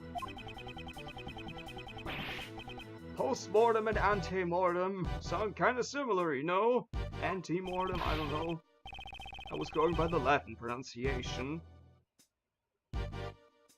They are complete opposites. That is the very definition of falsification. Miss Jensen, why would you lie? Okay, ouch. Will you tell me too? Why you would do something like that? Granny, but Because you falsified the autopsy report, Kay fell under suspicion. Tell me why you did it. I can't say, I just can't say. Not I don't want to say, but I can't say. You're all a bunch of boys, you know. Oh, you want to talk. Hanging up on this poor girl who loves her grandmother so.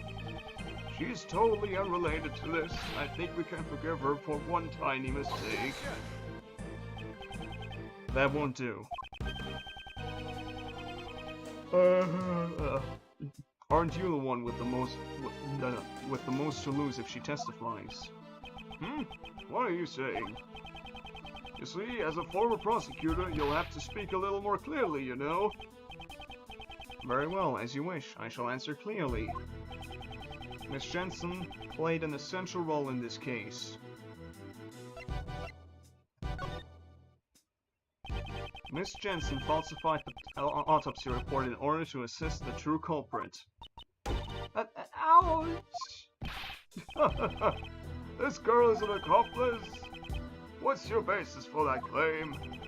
It was impossible for a single person to commit this crime in the first place. The crime could not have been committed without at least two people, lamely because...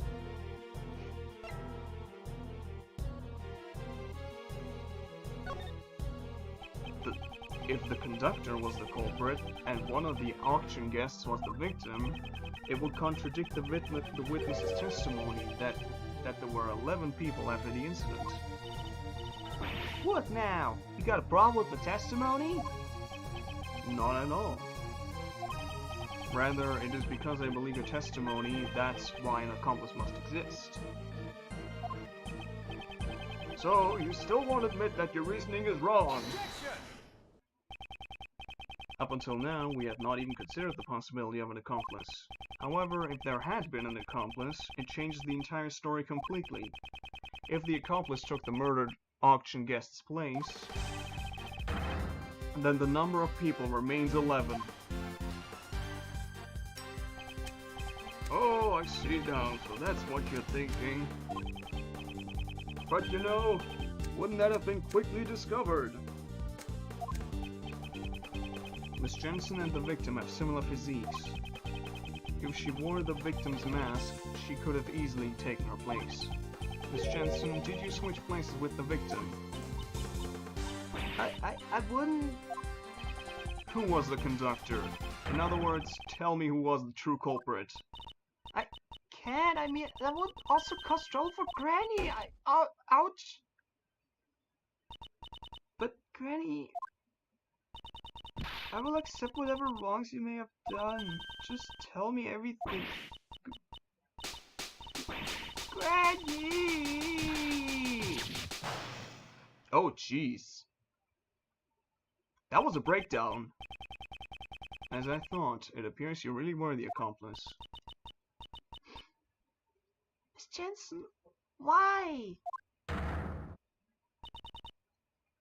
Miss Jensen, would you please tell us? Oh, they put it back together. Yes, it's okay, Granny. I'm fine now.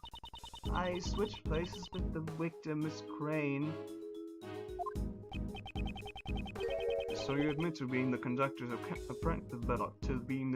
accomplice?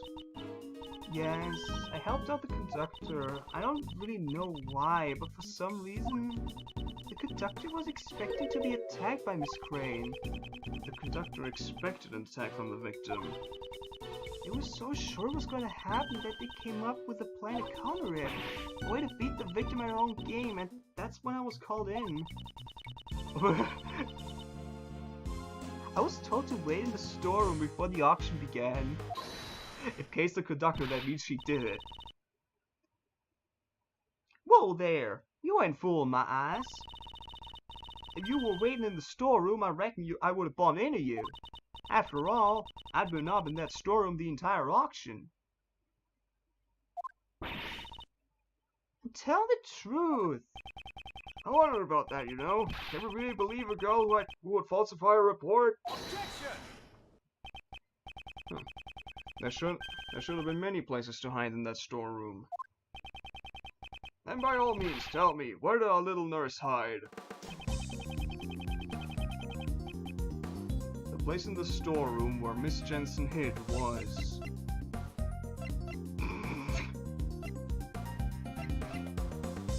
the costume trunk? Wow. She hid inside this costume trunk. A costume trunk, eh? Now that you mention it, that box was already there before it snuck in. Figured I would hide in there myself, but it was wrapped up nice and tight with a chain. And it was locked too, so I had to give it up. I suspect that when you sneaked into this room, Miss Jensen was already inside the trunk. Yes, it would have been bad if one of the guests from the auction had opened the lid. After instructing me to hide inside, the conductor wrapped a chain around the costume trunk. I think they went downstairs using the lift shortly thereafter. It was right before the auction. So then, when the auction began, only you and Miss Hart were in the storeroom. Yes, that should be right. The auction had been going on as usual, but when a certain participant made a winning bid, the conductor committed a crime. Miss Hart must have heard the altercation, and that occurred then. You betcha! I was traveling behind that there statue the whole time through. Yeah, it could be though, but through seems more likely. Following the altercation, Jill Crane was murdered. After killing Jill Crane, the conductor carried her body to the costume trunk. And Miss Jensen, who had been hiding in the trunk, was made to take Miss Crane's place. The victim's body was placed inside the costume trunk. The conductor then took Miss Jensen, who had been made to look like Jill Crane, and returned to the auction hall, as if nothing had happened. Was this roughly what happened in the storeroom during the incident?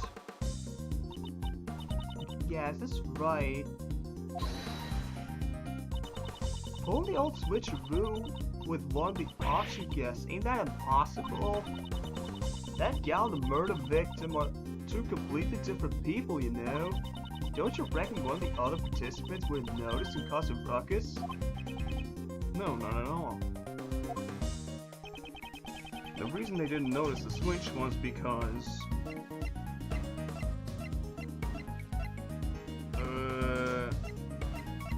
she acted like... I would have said because she had the mask on.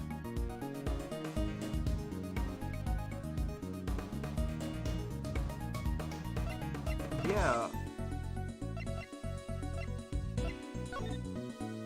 I guess mask counts as clothes?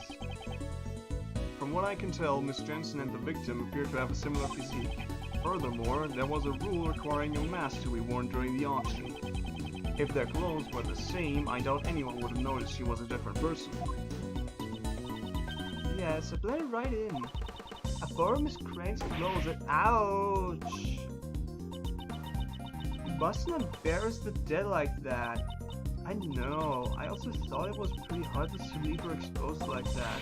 So when the conductor wasn't looking, I covered her up in the raincoat that was up for auction.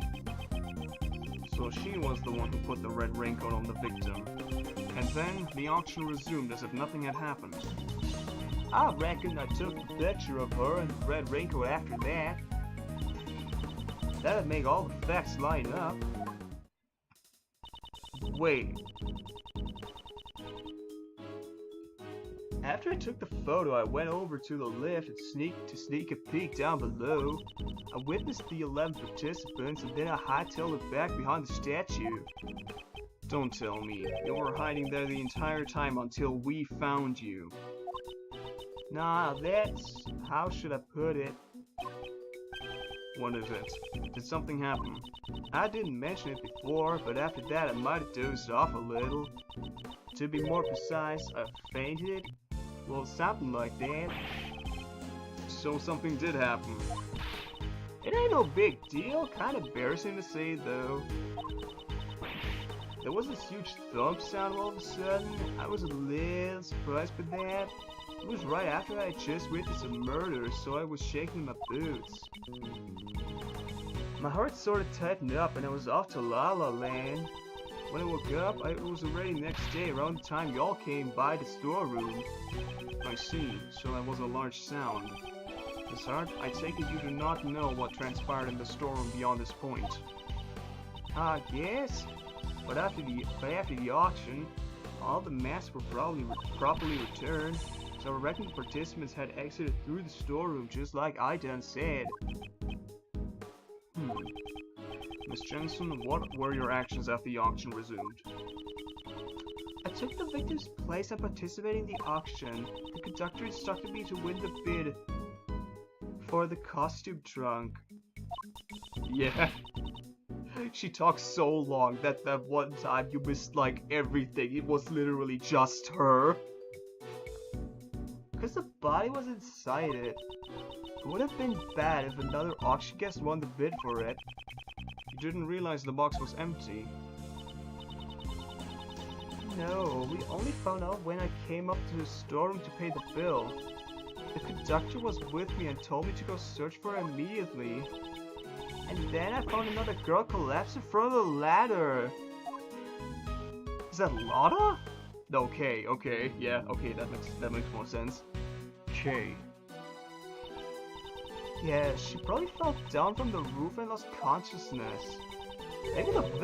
Maybe the victim left the hatch open when she went up to the rooftop. I understand now. Kim was surprised at seeing the collapsed victim and did not notice the open hatch. She must have missed her footing and fell down into the storeroom. Miss Hart, I have determined the sound that made you faint. It was likely the sound of Kay falling onto the storeroom floor. That might have been it, though I reckon it'd be kind of pathetic to faint over something like that. When Miss Jensen found the unconscious Kay, Miss Hart was also unconscious behind the statue. The situation is becoming clearer to me. Miss Jensen, please continue your story. After I found Kay and the victim, I put them both in the trunk. If the customers at the auction found out, there would have been a huge commotion. Was this an order from the conductor as well? Yes, it was. But since I secretly decided to put the rancor on Miss Crane, I had to dispose of the rancor without the conductor noticing. Okay, it's disposed of. So the conductor didn't anticipate the rancor becoming another piece of evidence. And finally, we dressed Miss Crane in a spare conductor's outfit. I see. In doing so, you made the victim appear as if she was the conductor.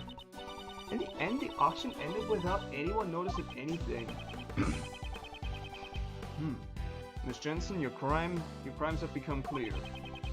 If you know anything else, please hold nothing back. I want to help you more, but that's all I know. If I had to say, there's just one thing that bothers me. When I took Miss Crane's place, I borrowed her clothes, but there was no way for me to borrow her hair. Ouch! What kind of corners assistant goes around stealing a corpse's hair? What? I would think that robbing the deceased of their clothes would be questionable enough. But the color and the length of our hair is different, so I was worried about how to disguise it. Is it? Oh yeah, it's super different. However, the conductor even had a wig prepared for me. In fact, he had two of them. Inside the costume trunk, there was both a straight wig and a wavy wig. Two wigs? Why were there two? Who knows? Maybe it was a precaution in case the victim had changed her hairstyle. I ended up using the straight wig to match Miss Crane's hair. So that means the wavy wig was left unused. Is that really all you know? Does anyone have wavy hair?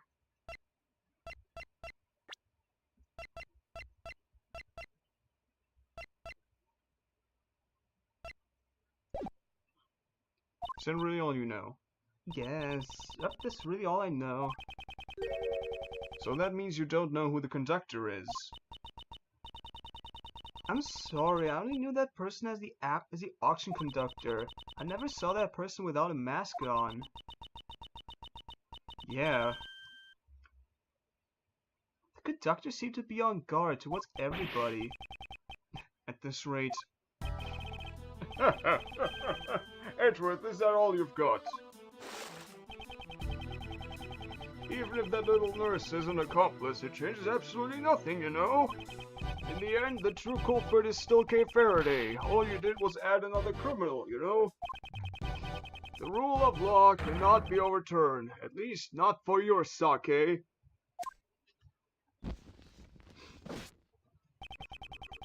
Is this as far as I go? Am I unable to save Kay?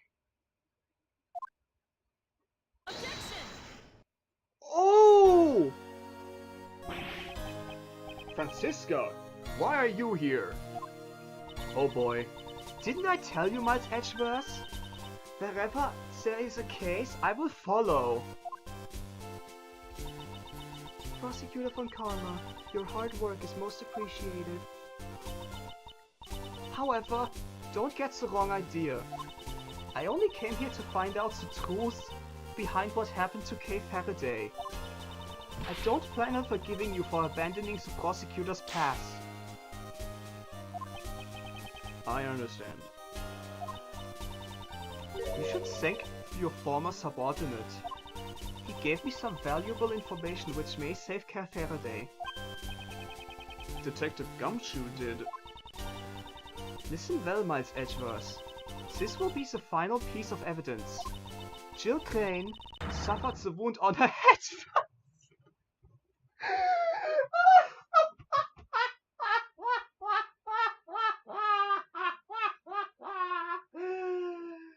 Oh my god!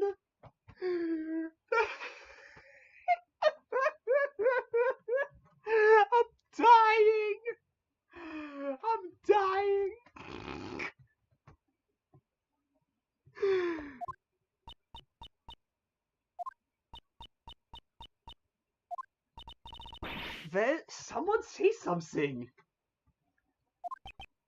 Well, I hate to say it, but we already proved that.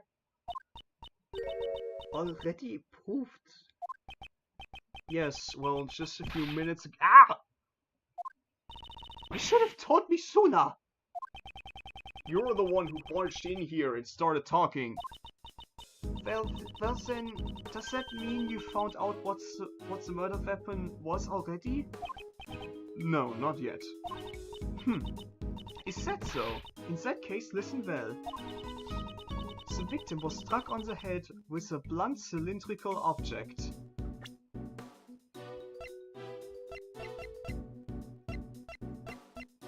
We don't have anything like that.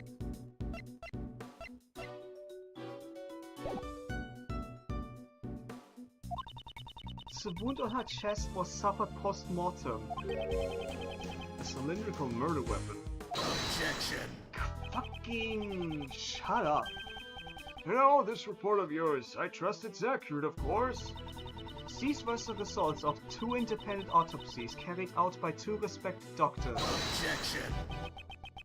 That's reassuring, but it's too bad. You have no right to investigate this Interpol is after the black market auctions, and I'm the prosecutor in charge of the investigation. The victim participated in the auction. Therefore, it is only natural for me to investigate. Especially now that she's been murdered. I see. Clever girl, little Funkama.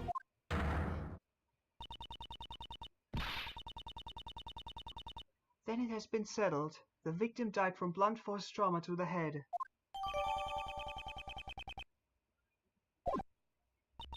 Unfortunately, the murder weapon has yet to be found. Just knowing the shape of the murder weapon gives me an idea as to what it might be. Really? Hey, in my investigation we didn't find any other murder weapons, you know? If you consider the conductor's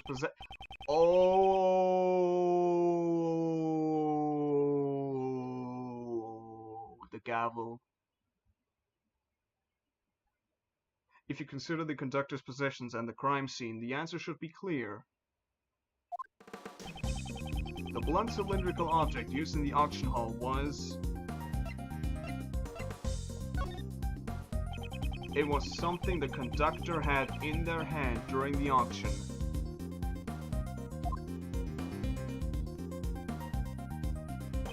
Namely, an auction gavel. An auction gavel? We didn't find anything like that. If the culprit is the conductor, it is possible that the gavel might be the murder weapon. Well, one of the options was Courtney's gavel.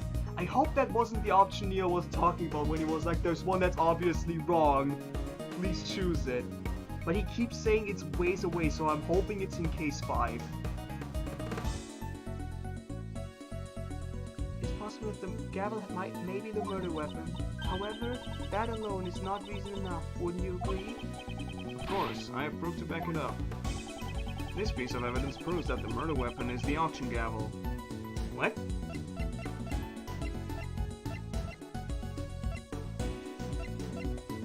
No, it is. The conductor had the gavel.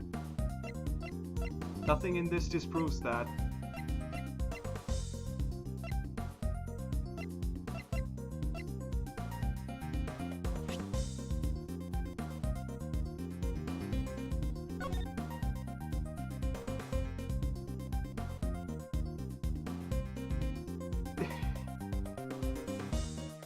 Hey Neo, that one thing you want me to choose because it's a hilarious wrong answer. It's not that the gavel is Courtney's gavel, right? Because I just did not change, I did not use that right now. Oh wait, it's Lada's testimony. Okay, good.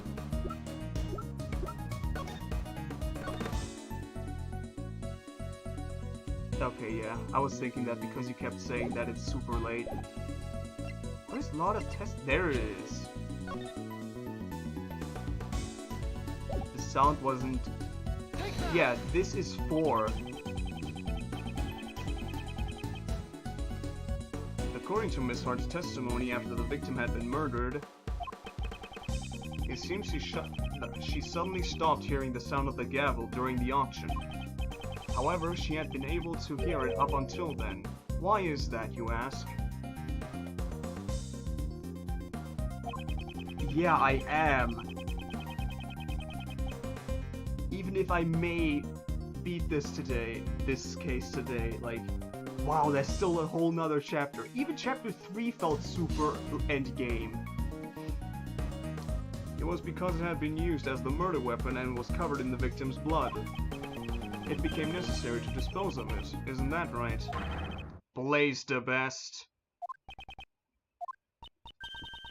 I'll have a search for the murder weapon performed immediately. Well, good luck with that, you know. You've got to work as hard as you can while you're young, you see. He's completely confident that we won't find it. Well then, while the search for the murder weapon continues, I hereby call for a brief recess. Jesus.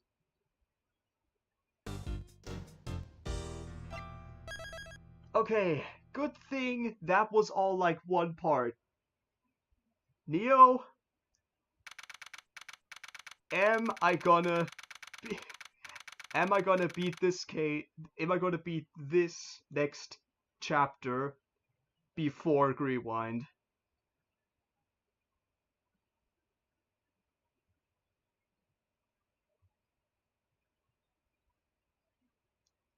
I have like 2.5 hours. Okay, that's good. Then let's get going.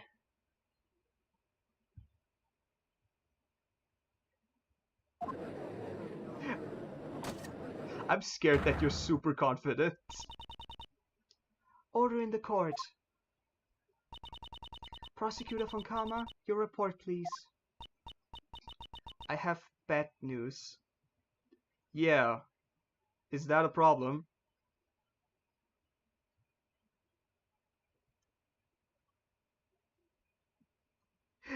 Could it possibly be over 2.5 hours?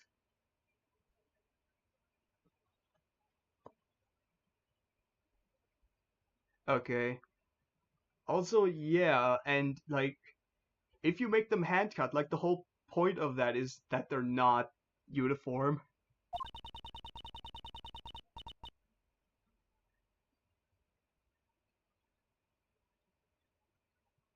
I guess. It's not usually a problem. At least not in fast food restaurants. We've searched every inch of the Grand Tower, but the auction gavel was nowhere to be found. That is most unfortunate. It seems I am left with no choice but to pronounce a verdict.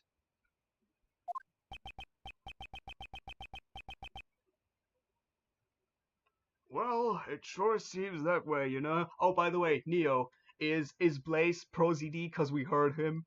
He has a very loud voice. Normally, you wouldn't commit a blunder like leaving behind the murder weapon, you know? The best criminals would never do something like that, you see? I don't have enough information. Is this as far as I can go? Yes, it's a shame, you know? But it can't be helped, you see? I hate the way this guy talks. It's so annoying. This takes me back, you know? All these defendants who came to me asking for a plea bargain. They trusted me, you know? Told me every one of their dirty little secrets, you see? And then it came time for the trial. I'd get them sentenced to life in prison. They were all completely dumbstruck, you know? Each and every one of them. Oh, and how I wish you all could have seen it, you know? The stupid look on their faces. I shall hereby announce my verdict. Please humbly accept the words of the law. There's nothing more I can do. With this, both Kay and I are... If only we had some evidence! I like, I started to think that, like, as soon as it was like, as soon as the whole thing with the raincoat popped up, and then was like, wait, yeah, that could easily happen because there's two people. I never thought that I would be passing judgment on you like this. Is this the end? Yup. The wonder never happened. Or the miracle. I think it was the miracle. Wait, what? Blaze the best. I hereby indict you. Oh!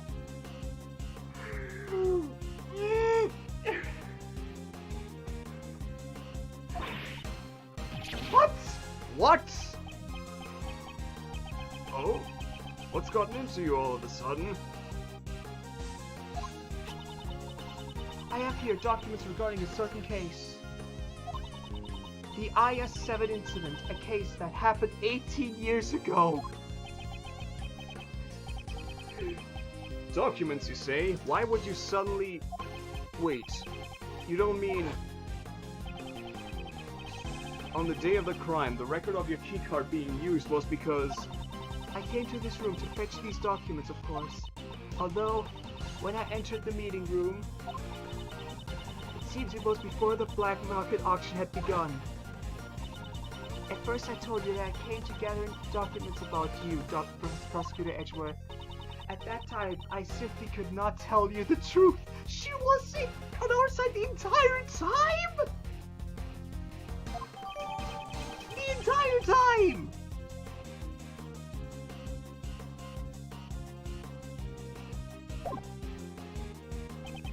What are you doing, Justine? Why are you indicting Pops? Without any basis, this is slander! That was a wonderful remark, Sebastian. Huh? Really? Thank you. Of course, there is a basis. During the case 18 years ago, Prosecutor Manfred von Kama fabricated information regarding the body. That was because the body of the sculptor Isaac Dover had been stolen. Why are you surprised? Why are you surprised? Papa fabricated information about a body? What do you mean?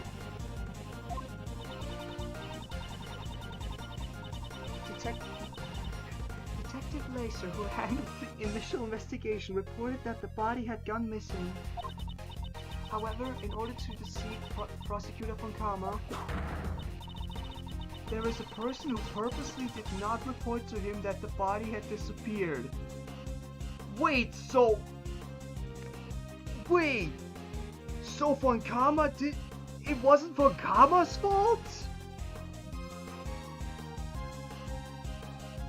What the fuck? What the fuck? What the fuck? What? What did you say? That person would not forgive those who defied him, nor would he allow others to hold power.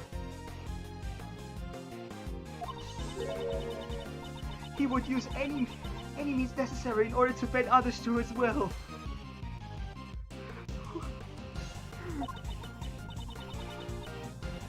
And then, also 18 years ago,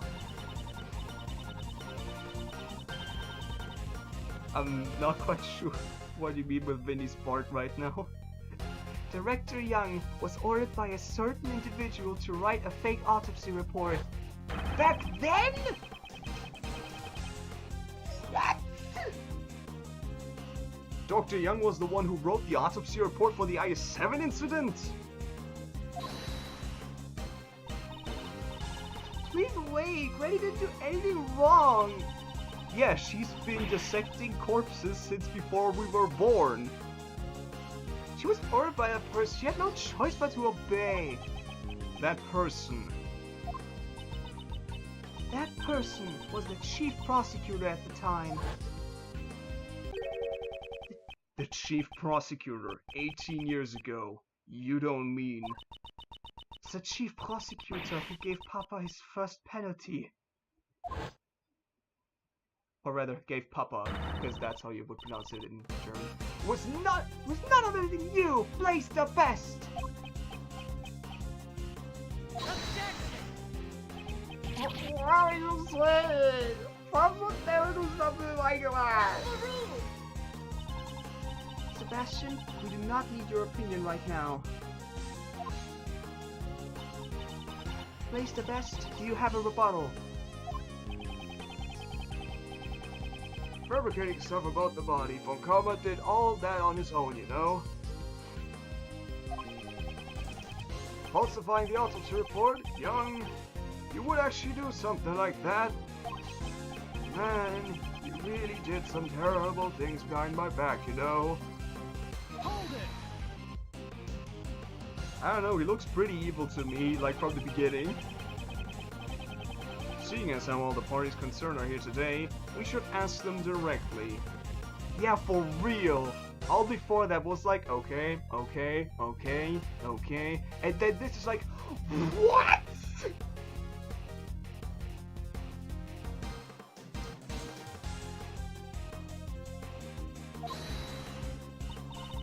Please wait, Granny, ouch! Granny, I'm sorry, that's why Yep, because if I didn't, he said he would expose you. If I didn't assist in the crime, Granny would be prosecuted. That's what that man, the conductor, told me.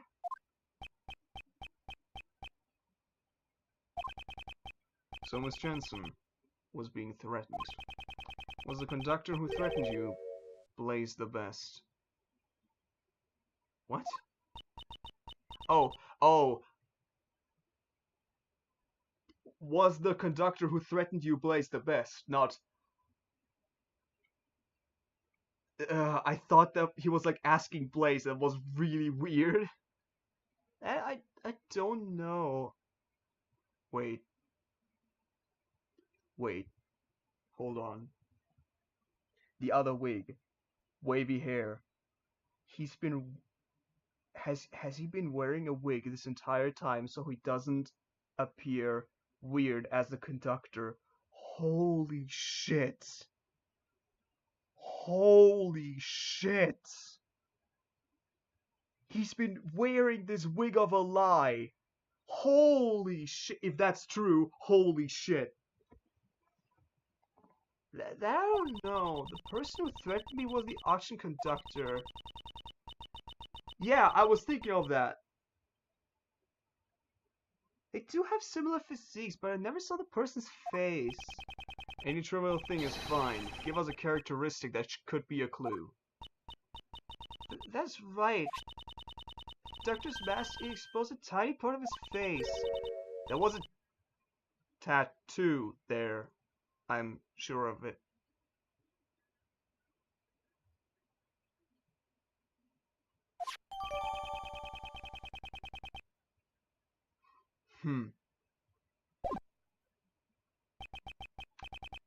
A tattoo, you say? Objection. I forgot to lower my volume. And that is a very loud objection. Yeah, but it... Wait, no! So the beard is fake too! The beard is fake as well! I really have no idea what you're talking about, you know? As you can see, there are clearly no tattoos on my face, you see? So that person doesn't match me at all, you know? Oh god, I can already see the breakdown now. He's gonna burn his beard away and there's the tattoo.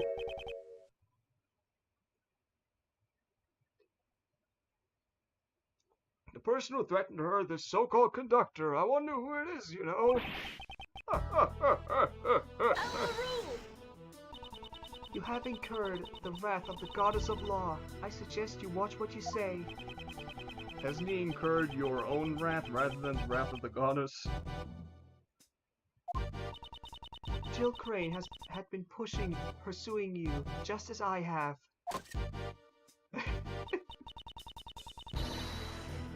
And I will not let her death be in vain. Crane was, you know, you say she was pursuing me.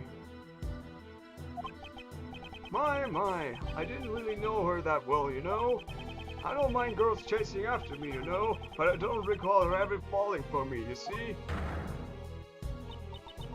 You didn't know the victim well. You didn't know the victim well. That is a testimony we haven't heard up until now. Before the eyes of the Goddess of Law, you shall give us an official testimony. I see. Everyone is bullying me. If you're gonna go that far, that's fine, you see. I'll just have to make you disappear. Every last one of you. Prosecutor Edgeworth. Prosecutor Edgeworth. She said prosecutor. I shall cooperate with you as well. If we let this opportunity slip by, I doubt we will ever get him to stand in court again.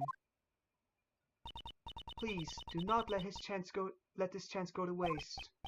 Yes. I promise I will live up to your expectations. Now then, Blaze the Best, you shall testify regarding the victim. Got those eyes. The victim, Jill Crane, was a member of the you see? Personally, I didn't really know her that well, you know? Either way, it's not like I had a motive to murder her, you know? I have no idea why she was pursuing me, you see? You intend to deny your guilt until the bitter end, don't you? Of course he does. There's no way Pops could be a criminal. I mean, he's my Pops, you know? He's the very best. Like no one ever was. First we get Gurren Lagann, now we get this shit. God damn it.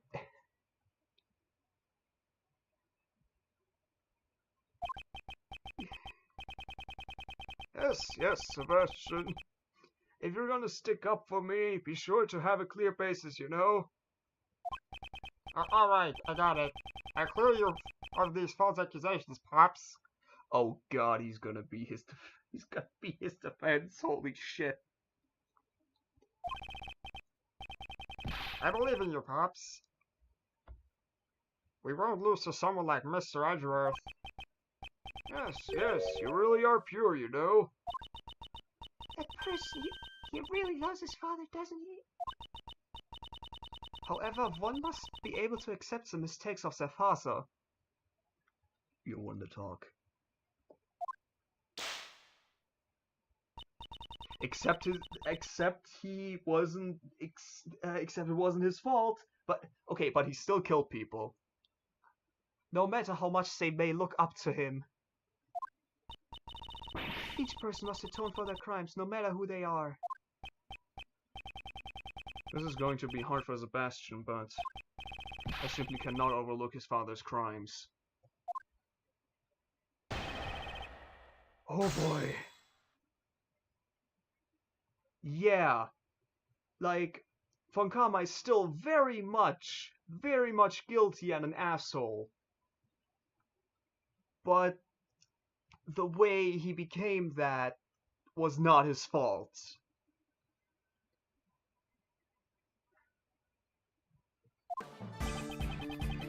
The victim, Jill Crane, was a member of the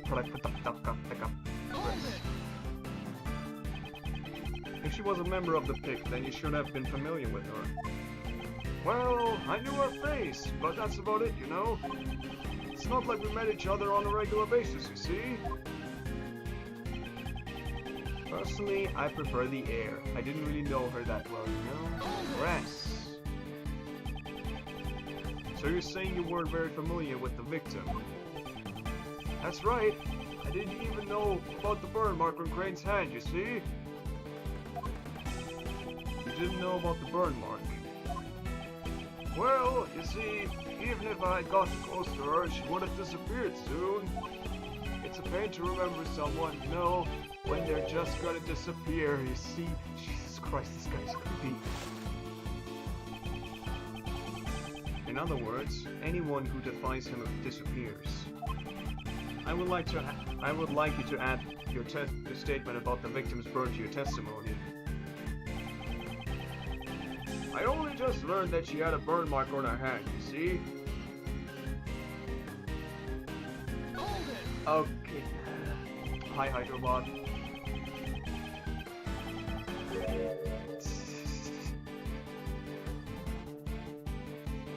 So you're saying that you didn't know about the victim's burn? Is that really the truth? You really are persistent, you know? Do you really think I would pay attention to every little wound on a woman's hand? I would think the burn mark on the victim's hand would be hard to miss. Now that you mention it, Jill Crane would regularly wear gloves. I too did not know about the burn until the incident occurred.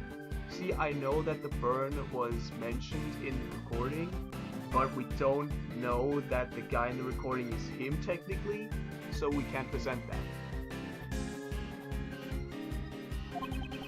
I keep forgetting that he's super buff. Jill Crane regularly wore gloves. I thought so. She was probably trying to hide the burn mark, you see? I understand how sensitive a woman can be about these things, you know? I would like you to add your so-called sensitive understanding of a woman to your testimony. Fucking Edward. Maybe she was always wearing gloves on her, in order to hide the burn mark, you know?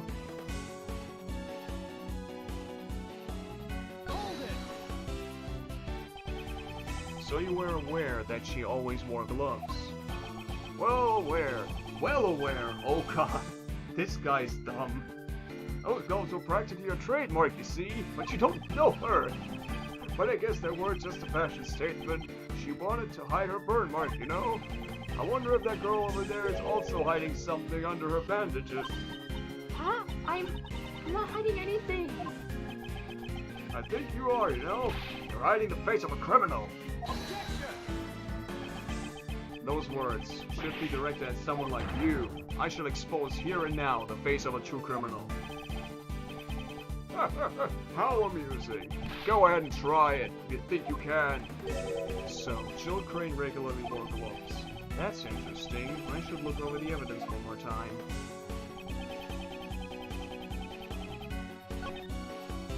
Okay. Okay, let's see.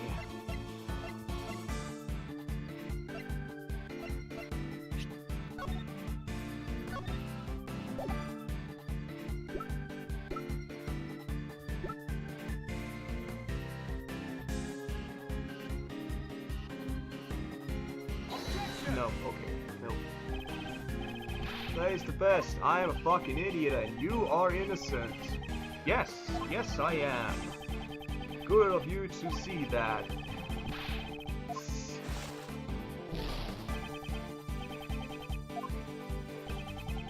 Cassandra, you really think someone like you can defeat my pops? Pops is super important, you know? Yeah, good thing. Embarrassing is that. Come on, when do we get back to the thing?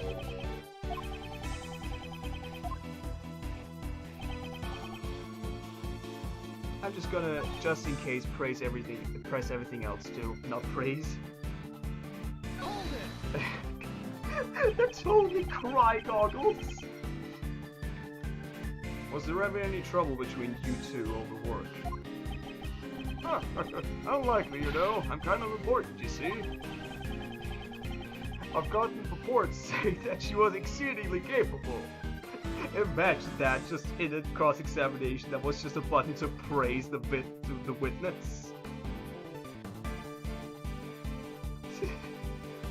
You would have to cry a lot. But, yeah, then it would actually happen, I think. But, you know, my social status was completely different, you see? So we didn't talk much, you know? That may be true, but it doesn't prove that you didn't kill her. That's rather prejudiced, you know? I mean, look at you. You're taking the side of a criminal. seems Miss Crane was the one who had interest in you, Mr. Chairman. You knew. No, that really is a mystery. I haven't the faintest idea, you see. So that's that. Since I had no motive, your reasoning doesn't hold, you know? And no idea what to pursue me, press that too. So we have no clue why the victim was pursuing you. Nope, not in the slightest, you know. It's because Pops is such a handsome man.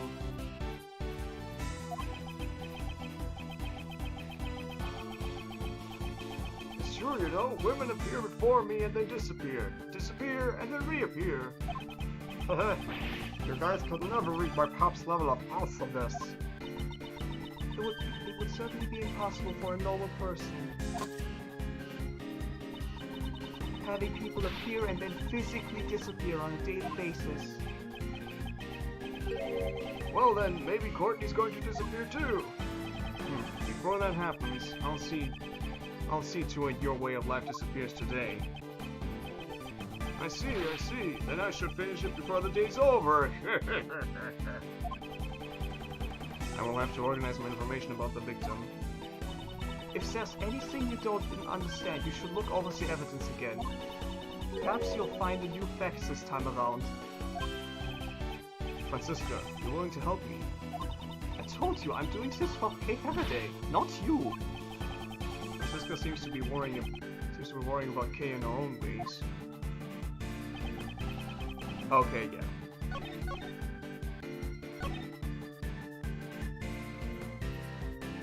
Knew she was always wearing gloves. Okay. That's just the badge. Replica of the map. And Jabba Ninja Master. Letter to Kay. I'll get it back for you, your most precious memory. Ticket stub. Cloth decoration shaped like a purple flower was torn off from the victim's clothes. Cross section. No. Someone walked towards her from behind the stand and pushed her off the roof. Keycard for entering the PIC meeting room was in the victim's possession. Candelabra matches the victim's chest wounds. Cause of death brought force trauma. Well, she was. Does any one of you know what I already presented on this part? Was it this thing, or was it the actual clothes?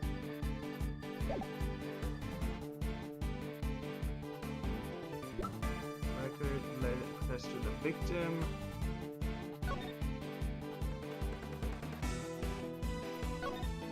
Okay, it was the clothes.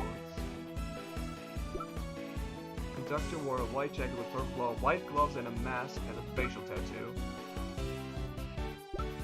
Okay, then I'm gonna try the autopsy report. Nope. Then I'm gonna read through everything, I guess.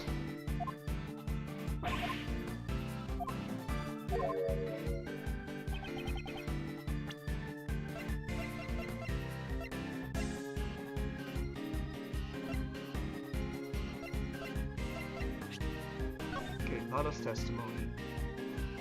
Being held in the grand tally, the items of the auction were pieces of evidence from the past cases. 11 people attended the event. Each of them was wearing a mask. The auction continued even after Jill Crane's murder. However, the sound of the gavel was not heard afterwards. That's completely useless. Okay. It might be this, but there's no way to connect that to him at this moment. I'll read the rest first. Born by the people.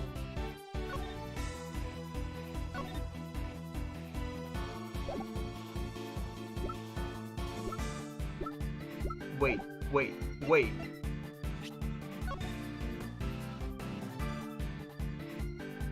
No.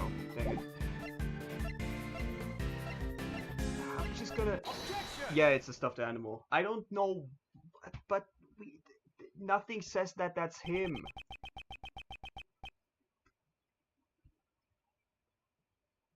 This just says that the conductor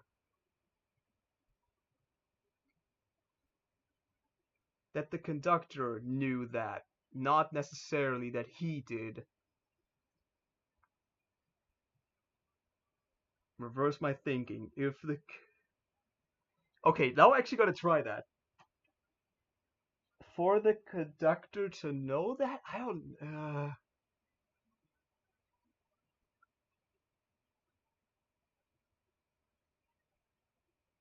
this is tough. A read of the item.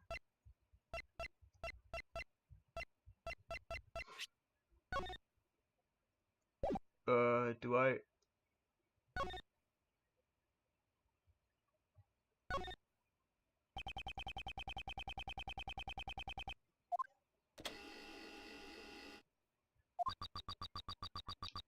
I knew who you were right away. You can't hide that bird from me. You can't hide it.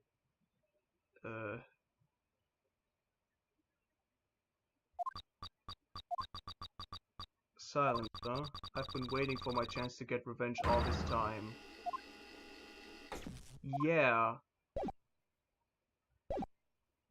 Whoa. Jokerin regularly wore gloves. If that is true, then it creates a huge contradiction.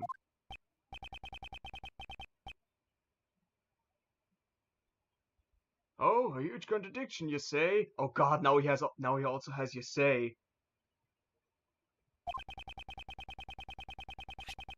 I would like you to listen to the voices recorded on this stuffed animal one more time. I just did that. And the winner is...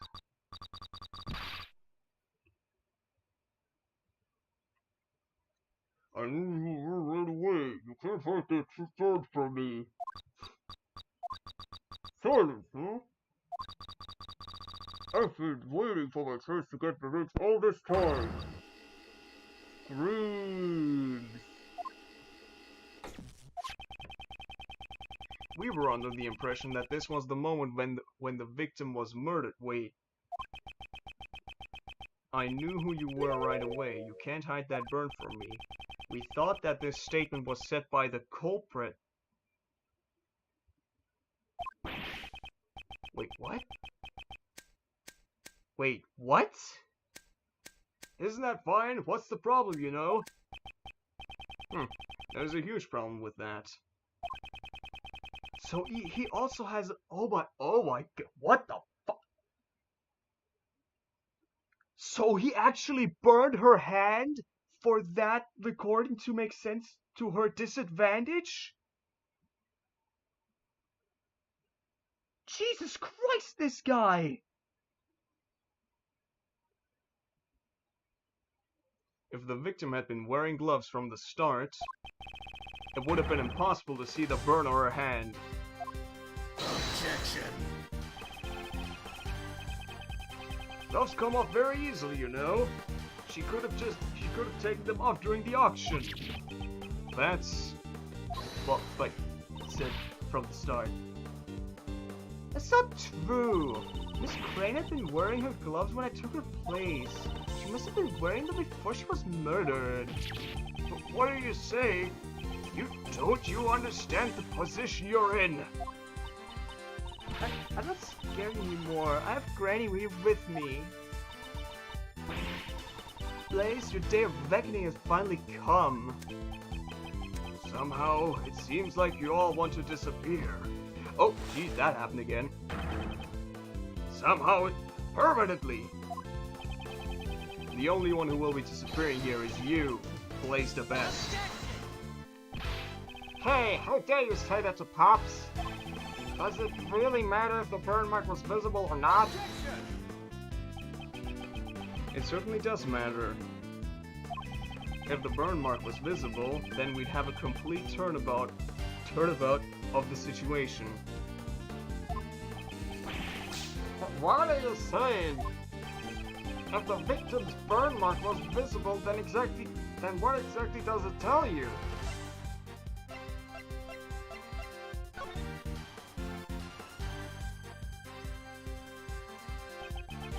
Sebastian, turn your way of thinking around, you guys. If the victim was wearing gloves, then her burn mark could not have been seen. In that case, whose burn mark was seen? Someone else's burn mark? Precisely. The culprit must have a burn mark as well. In other words, I knew who you were right away. You can't hide that burn from me. The person who said this was not the culprit, but the victim.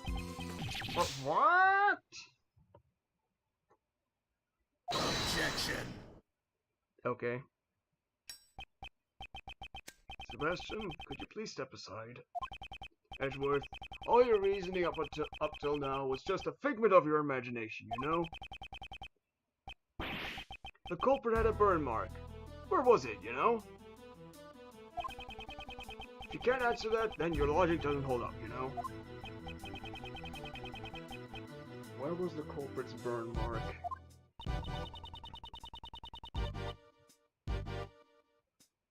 It's because they all have voice changers. It's not the recording quality. I wonder where the burn mark could have been. During the auction, wasn't everyone wearing a disguise? Indeed. During the auction, everyone should have been dressed in a particular way. If the burn mark was still visible under those conditions, then the chin. No, why don't you show us? Where was the culprit's burn? You'll have to show me the proof, you see?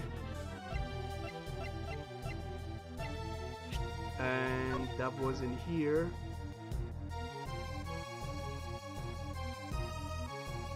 This doesn't say that the... Where was that added to, that piece of information? Was it added to the masks?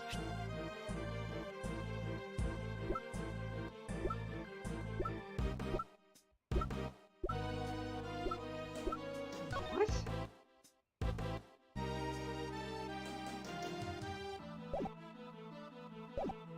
We had something here. It was that the mask, like, showed some stuff, but we didn't write that down.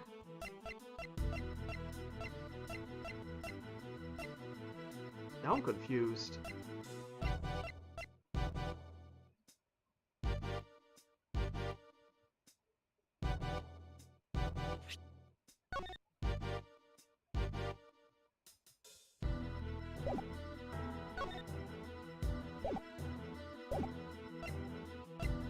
I mean, it technically falls under masks, but many different types were provided. I mean, I could try. Nope. Okay. Now for real think.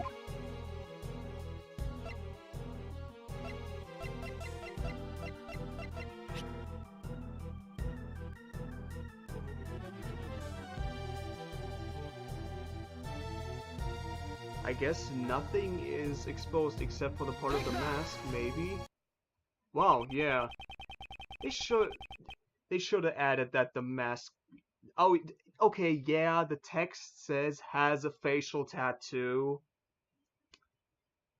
The text says has a facial tattoo, so that, yeah, that does imply you could see part of the face. Yep, okay.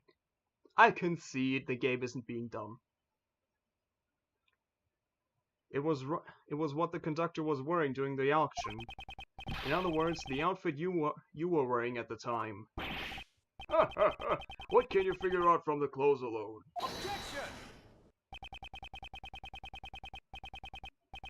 The conductor had been wearing a white suit, white gloves, and a mask. His attire had covered up most of his skin. However, according to Miss Jensen's testimony, the conductor's mask exposed a small part of his face. In addition, while she thought there had been a tattoo there, it's possible that she simply mistook the burn mark for a tattoo. A burn mark on its face? Objection! That's all very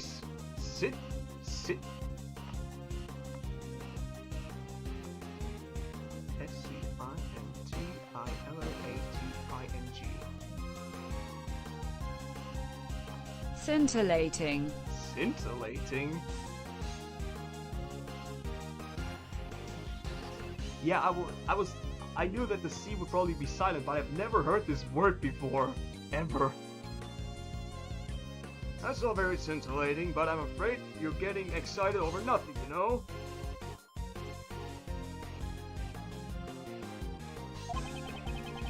Wait, what the fuck just happened to it? Oh, that was just him wiggling. None of the pig members have any burn marks on their faces, you see? Naturally, that includes me as well, you know? Huh? Pops? But... Oh god, Sebastian knows. Sebastian, could you please be quiet? If you're an idiot, then act like one, you know? Oh god! Now this guy scares me. God, Sebastian's a linchpin! Just like Phil! Normally, Sebastian is a nuisance to everyone around him. But this time, I owe him my gratitude. That reaction from Blaze's own son, it reveals the truth more clearly than anything else. Thanks to him, I am confident that my reasoning is correct. I know who that unidentified piece of evidence belongs to. I wonder what's wrong with that prosecutor. Usually, Sebastian is slower to arrive at the truth than anyone else. However, this time he has probably figured it out. His own father is a criminal. Since he knows the truth, he's in pain, isn't he? If he didn't know the truth, he could have remained blissful in his ignorance. Okay, we're here in order to pursue the truth. It doesn't matter what path my reasoning takes. The important thing is to arrive at the truth.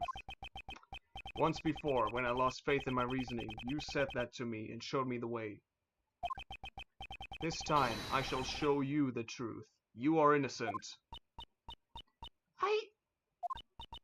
I also want to know the truth. Mr. Edgeworth, please tell me. Yes, that's the spirit. That's impossible, you know? For all you know, for all of you. I mean, just where could I possibly have a burn mark? It's nowhere to be found, you see? There's no evidence to prove that I'm the culprit, you know? That's right, there's no contradiction at all. There's no way there can be a contradiction, not for my pops. Objection! Sebastian, I understand why you don't want to admit it. However, if you avert your eyes from the truth, you will regret it forever. Pops, what should I do?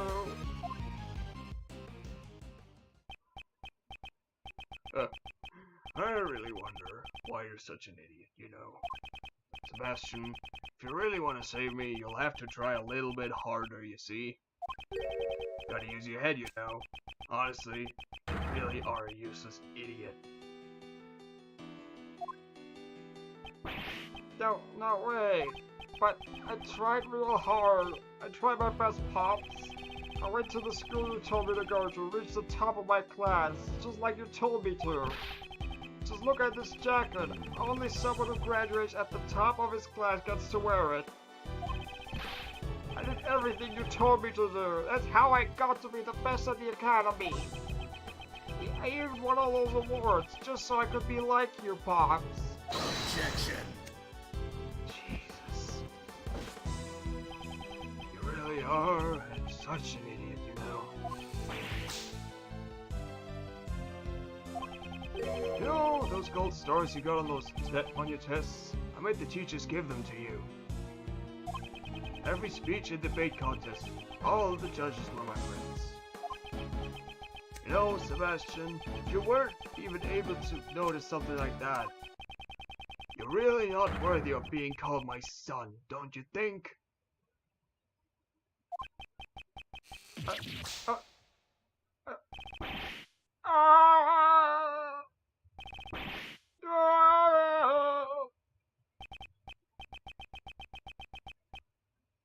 Oh, even my son has disappeared.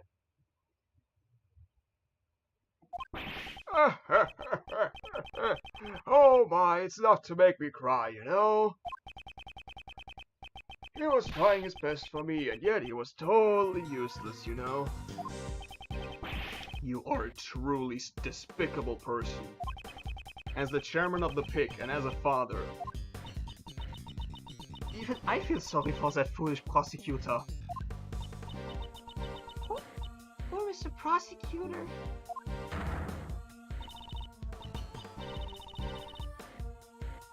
Yeah, but she at least, like, she didn't really fuck him over or anything.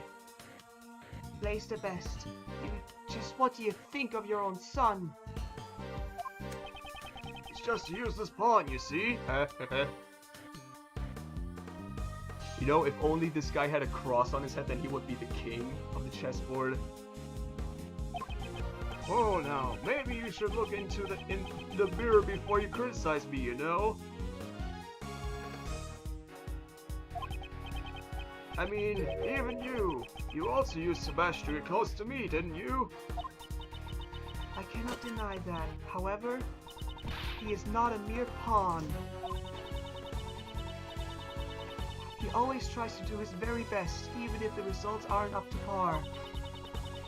I've seen just how hard he tries, and yet you refuse to even acknowledge it. Objection. That kid is no good, you see? No matter what he does or is told to do. Prosecutor Edgeworth, I shall leave this offering to the goddess of law to you. Deliver her divine judgment against Blaze the Best. Yes, that was my intention from the beginning. If there was a burn mark on the conductor's face, then Blaze the Best must be hiding it. What was he wearing during the auction? That is the key to revealing the truth. You know what he was wearing? Not his fucking beard. Well then, allow me to hear your answer. Please show me the piece of evidence that provides the culprit had a burn mark on his face.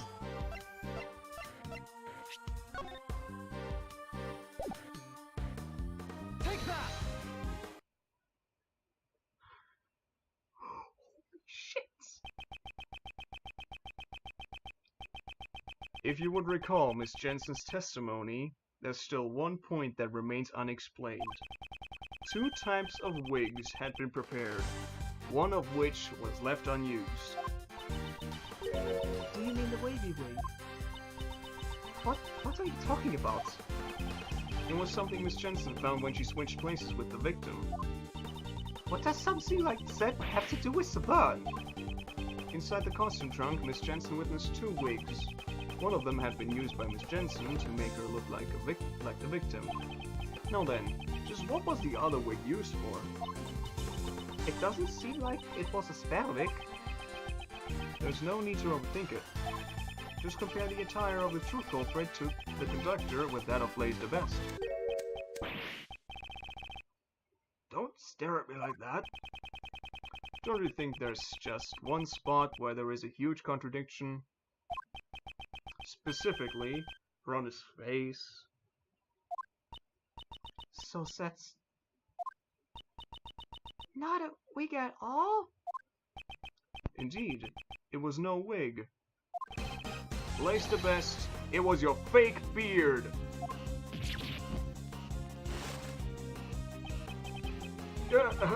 This is a real beard, you know? Please! Don't tease me like that, Edgeworth. Objection! Your son must have realized the truth before anyone else. That's why he was trying so desperately to protect you. You were also worried that he would tell the truth. Isn't that why you drove your son away from here? Because he knew that his father was hiding a burn under his fake beard. Blaze the Best.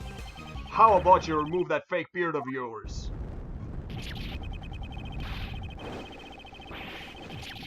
Dear fucking...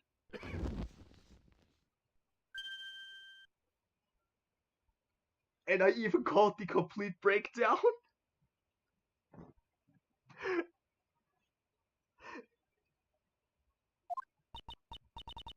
A burn mark! Prosecutor Edgeworth, justice has been served before the goddess of law. For that, I give you my thanks. Whoa, really? Holy shit.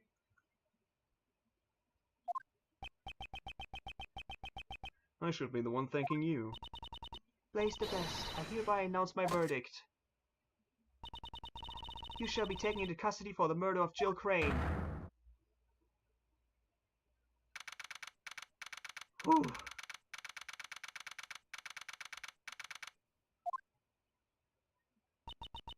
Mr. Edgeworth, thank you very much. I'm so happy that you believed in me to the very end. There's no need to thank me. As a prosecutor... No, as a friend. Because I'm not a prosecutor. Fuck, I didn't think this through. I simply wanted to save you.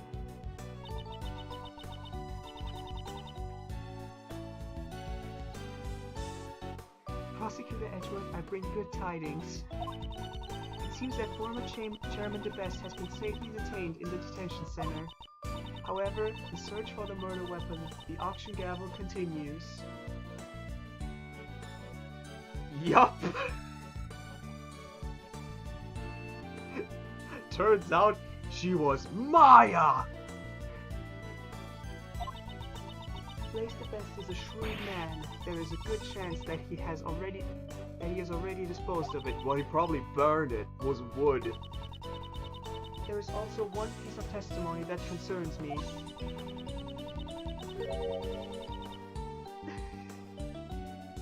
Blaze the Best mentioned that the only thing he did not fake were the letters.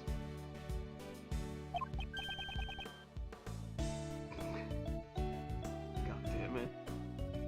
What do you mean? First, he found this letter in Jill Crane's clothes.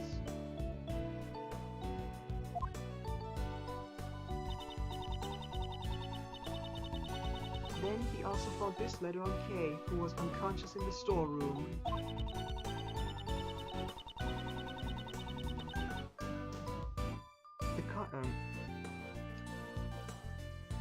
The contents of the letters seem to suggest that the two had been corresponding with each other.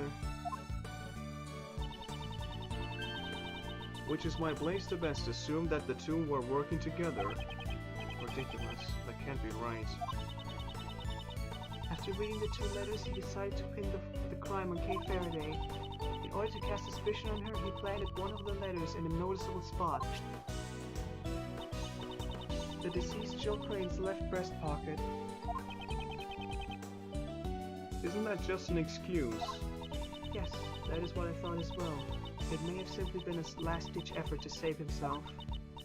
However, before the stern eyes of the goddess of law, these are all trivial matters. His crime shall certainly not go unpunished. With this, I have finally fulfilled one of my long-standing missions. Judge Courtney, will you tell me what you know? Why did Blaze the Best murder Jill Crane? And what lies hidden behind the case? Yes, I don't mind. You have the right to know everything. Wow, now that's gonna be a long exposition dump. Long ago, Jill Crane was in love with a cameraman. That man was pursuing the black market auction as a journalist. And then, before he could reach the truth, he was erased.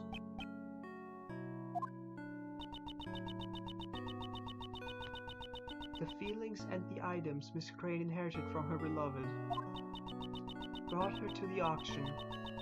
She had come to exact revenge on the conductor, Blaze. Although in the end, she was the one who was murdered instead. I see. So that's what happened.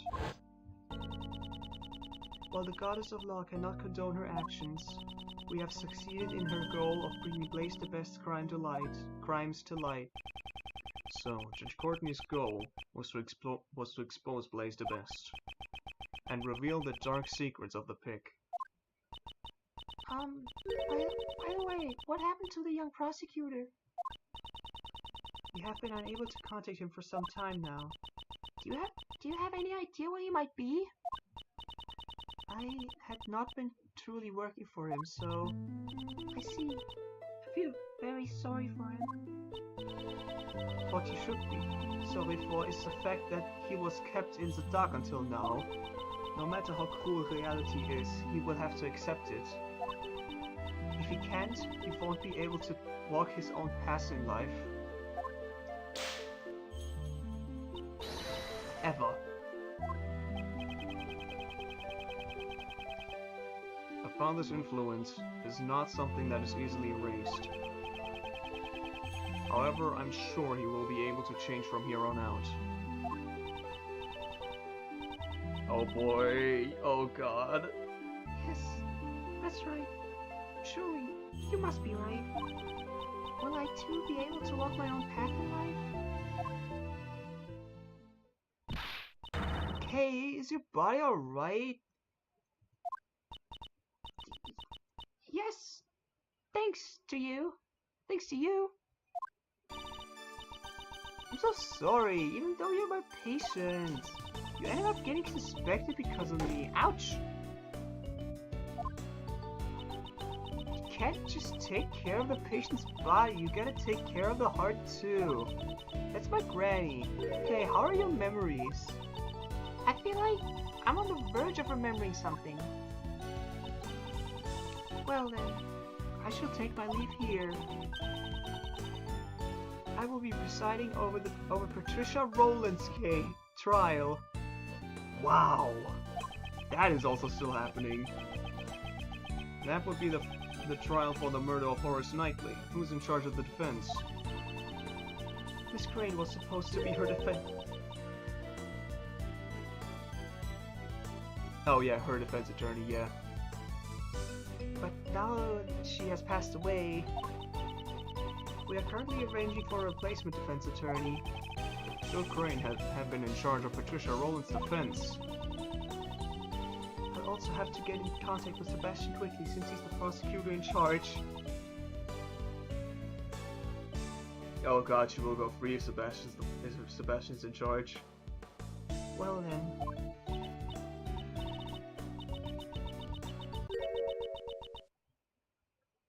Please wait. What about Mr. Edgeworth's prosecutor's badge? I can't look at that. What will happen to his prosecutor's badge? With the chairman's arrest, the PIC is no longer functional, so I cannot answer that question easily. Perhaps one could say only the goddess of law knows. But that's... You don't need to worry about me. This is the path that I've chosen. It seems you have no plans to change it either. Of course not. I chose this path to seek the truth. With the departure of Blaise the Best, the law has once again returned to our hands. If you truly desire to continue the prosecutor's path, I am willing to assist you in reclaiming your badge.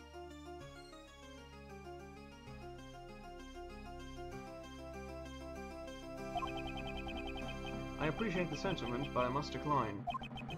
I did not relinquish my badge with half-hearted feelings. I see.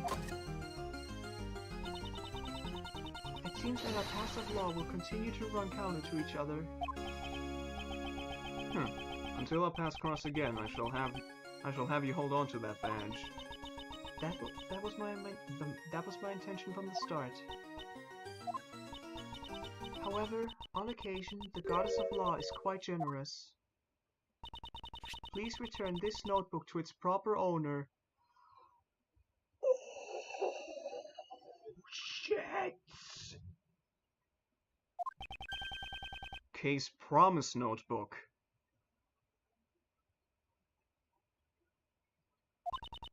It seems this was scheduled to be put up for bidding at the black market auction. The name K is written on the notebook. It seems Blaise the Best quickly realized this belonged to the girl, since the letters he found also contained the same name. You speak as if he really did not know about the letters. Are you saying that Blaze really did not prepare the letters himself? Yes. That man said it so himself. Kay Faraday's goal was to steal back the notebook. Jill Crane's goal was to get revenge. In order to achieve their goals, the two teamed up to infiltrate the auction, or so he says. Unfortunately, this was all Blaze's misunderstanding. It was purely a coincidence. If the attorney from the Pick and Kay really were acquaintances, it would be strange that she never mentioned it to me, considering her personality. Huh? You really do trust her, don't you? In the end, the notebook was used as another red herring, but it's something that is very important to that girl, isn't it? I'll make a special exception and return it. I'm sure that's what the Goddess of Law desires. That's, I appreciate it. I shall pray that she recovers her lost memories.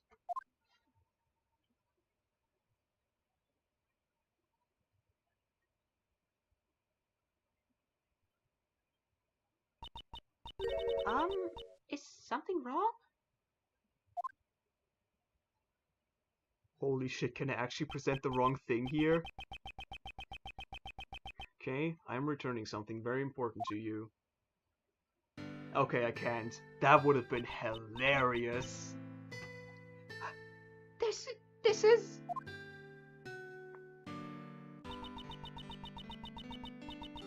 Always greet people with a smile. Even people you don't know. Never cry in front of strangers. Oh god, young Kay. Look, Daddy! Fuck. Look, Daddy! I wrote them all down! Yep. I'll be sure to follow all your promises and become a hero just like you, Daddy! Ah, that's right! There was one more I forgot to write down, the most important promise! Promise number 5. Always try your hardest to learn about things you don't understand. I'll be sure to remember. I'll never ever forget them. Well, that's kind of awkward.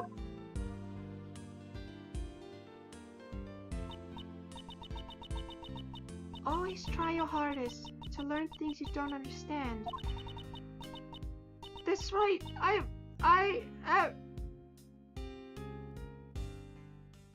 If she's gonna have the old outfit again. I am the great thief who steals the truth, Kay Faraday! Oh my god, that's amazing! I'm the second Yatagarasu and Mr. Edgemore's assistant! Okay, you remember? It's kind of embarrassing though. Thank you so much. It's all thanks to you, Mr. Edgemore.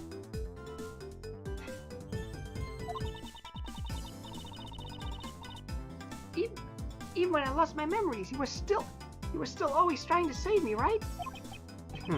It seems you're back to normal. Wow, Kay, you've gotten better. Your health comes first. Now you can relax.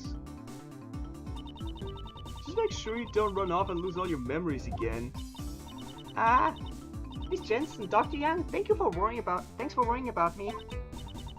Hey, if you're feeling all better, how about change it back into your own clothes? I washed your clothes for you, Kay, so they're nice and clean. These clothes... Wasn't Detective Gumshoe holding on to them? He said Forensic was done with them, so he gave them back to me. Have they revealed the results of the analysis yet? To be honest, I actually didn't think to ask about that. No, more importantly, let's hurry and get you changed, Kay. Still, isn't it better if we do not remove her bandages? She should be fine now. Kay just bumped her head. She didn't really have any other major injuries. Then, why was she so heavily bandaged?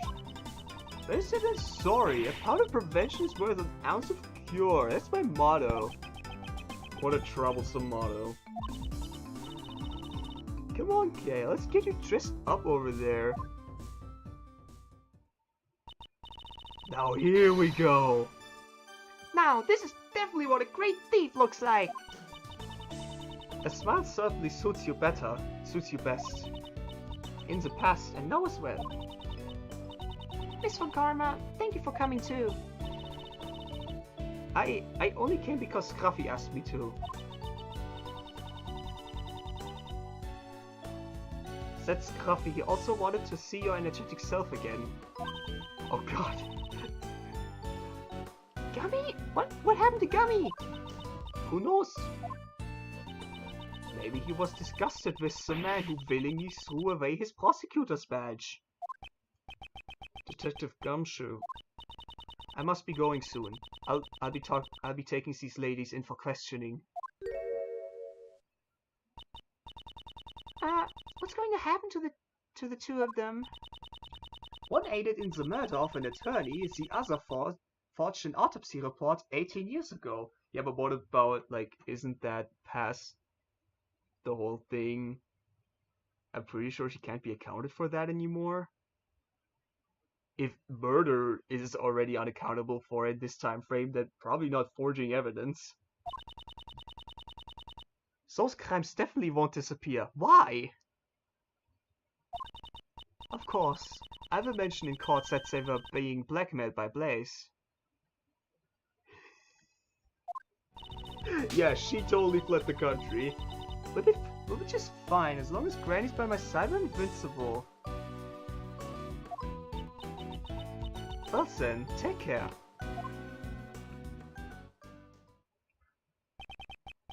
Now then, Kay. Why is Lotta still here?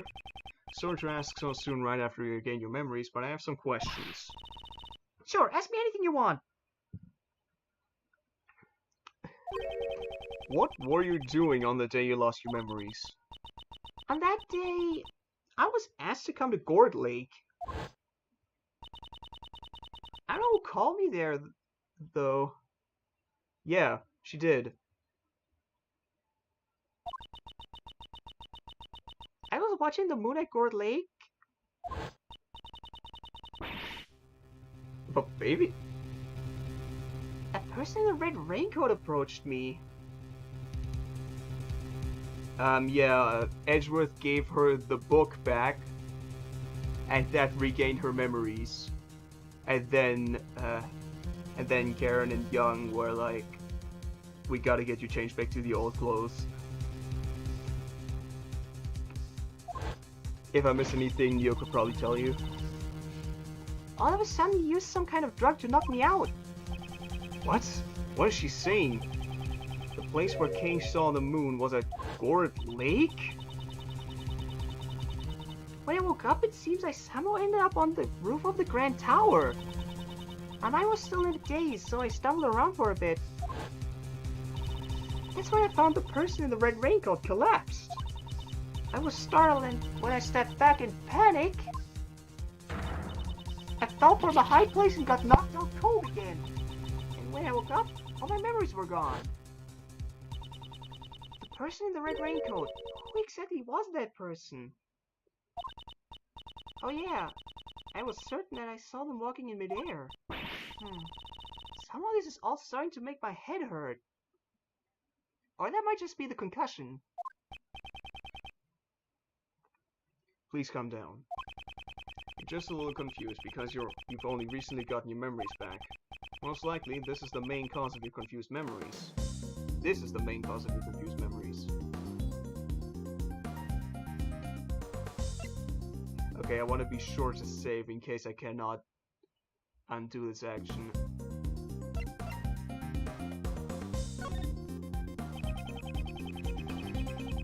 Use memories. You saw the moon at both Gourd Lake Park and the Grand Tower rooftop,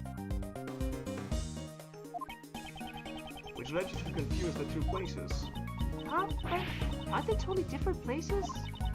Even if I was in a daze, do you think I'd get them confused? Most likely, there was something at the Grand Tower which led to your confusion.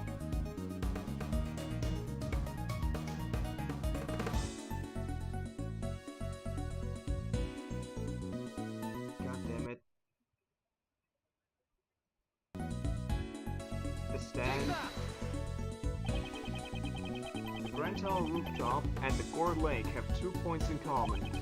They both have a cherry tree and a food stall. Oh, now you mention it. No memories were confused because you had been in two similar locations. The person that you first saw could not have been walking in midair. They were simply walking on the ground of Gourd Lake Park. You must have gotten that scene confused with the Grand Tower rooftop. So that's what happened. How dare they steal my memories of a great thief? They'll pay for this. Nevertheless, I wonder who the person that assaulted Kay was. The killer. The person in the red raincoat who appeared at Gourd Lake. Beep beep beep. What's that noise? Sounds like it's coming from the store. The store? What? Mr. Edgeworth, let's go check it out. What's this? A shot of our scent is tingling. I smell me another skew. You're still here.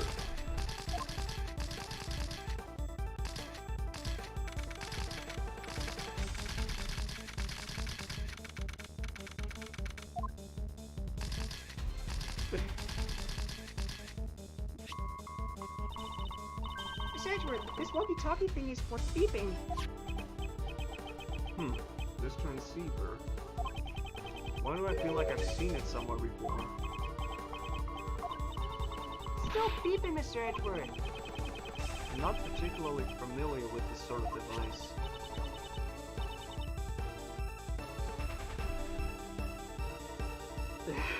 Oh, god damn it. Come on, we have to answer it. How it goes. Oh god. Hello, Edgeworth speaking. Okay, please don't just answer it on your own. I'm speaking with Miles Edgeworth, I presume. This voice is... Wait, I gave him a voice. I'm speaking with Miles Edgeworth, I presume. It actually is Shelly the Killer. Holy, what the fuck? Shelly the Killer.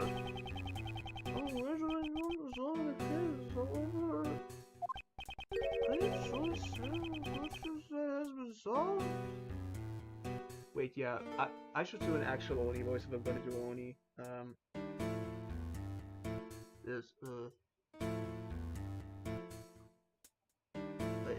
No wait, is that Zach? I'm honestly not sure anymore. I'm just gonna continue with this voice and maybe change it later. Good conscience has been solved. Are you aware of the mastermind whose focus behind this incident? You. Why do you know about the incident? That's all good, but wouldn't you agree? Right now, we're discussing the vegetable behind the keys. I've had an inkling that such a person existed, even before you said anything. After all, there was evidence to suggest that someone had used Kane to disrupt the investigation. Huh? There was? So, who's this mastermind? What's the hell? Also the matter. Did you come and show me the evidence that indicates the existence of a mastermind? Okay, this is the one I can't fuck up on.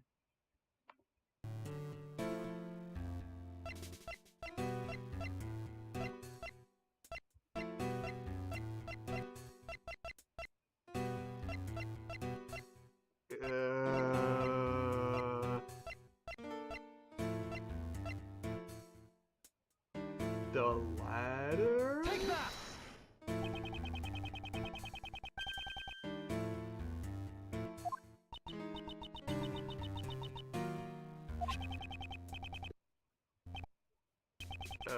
Yeah, no, that's wrong.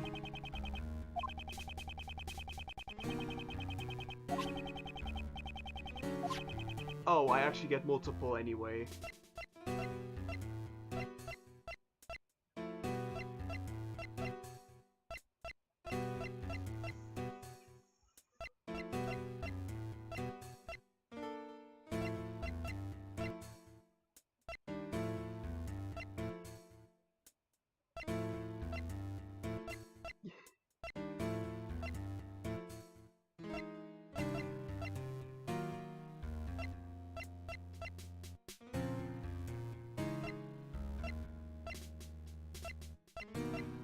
Is it the other letter? Take that!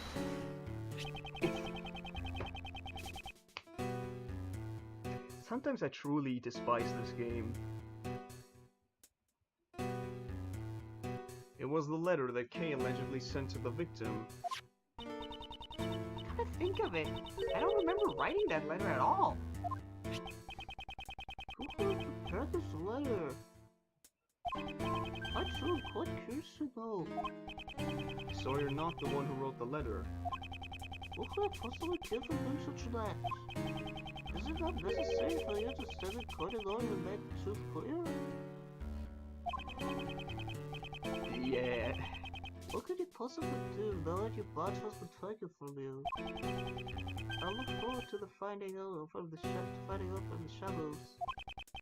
This man, how does he know that?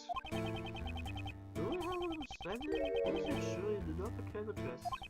Now then, if you'll excuse me... Click.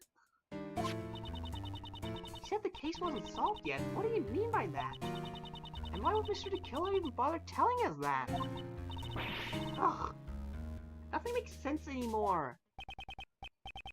This case has not reached its true conclusion yet. However, although I've lost my prosecutor's badge, who I am still has not changed. While I don't know where this may lead me, I shall reveal the truth, I swear it. Oh boy!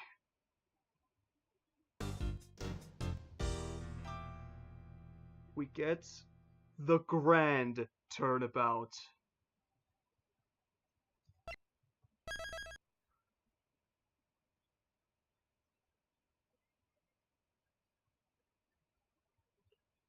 Oh god.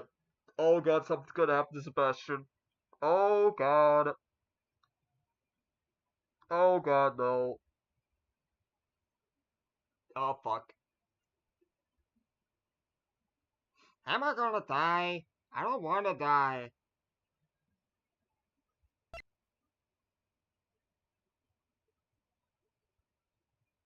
Okay.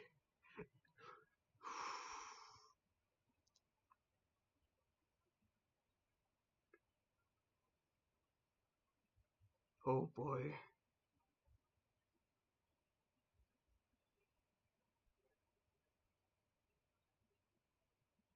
Yeah, I'm probably gonna stream more tomorrow after I have lunch.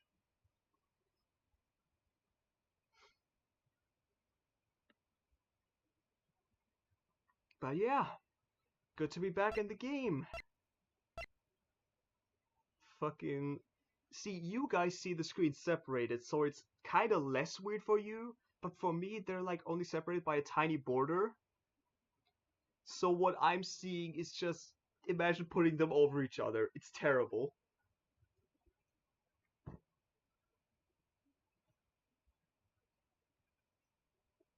I could technically show that, I think.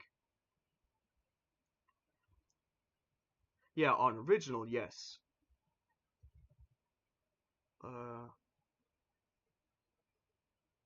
Yes, there it is.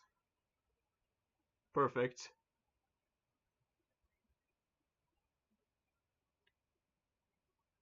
Look how stupid that looks.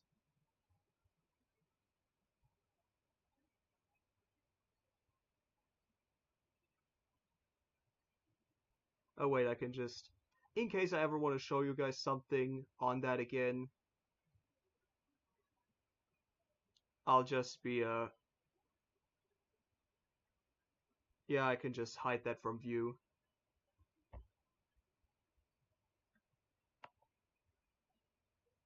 Oh yeah, I could show the other ones. So that...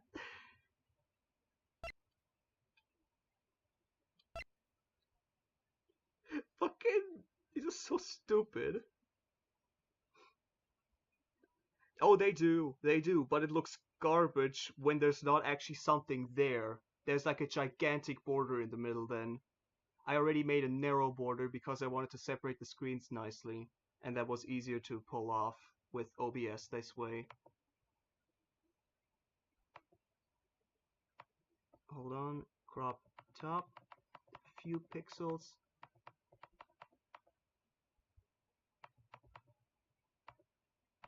A few more.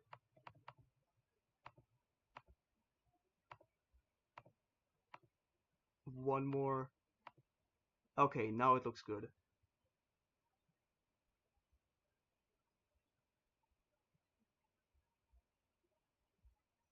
So yeah, now I have that in case I ever want to show you guys something.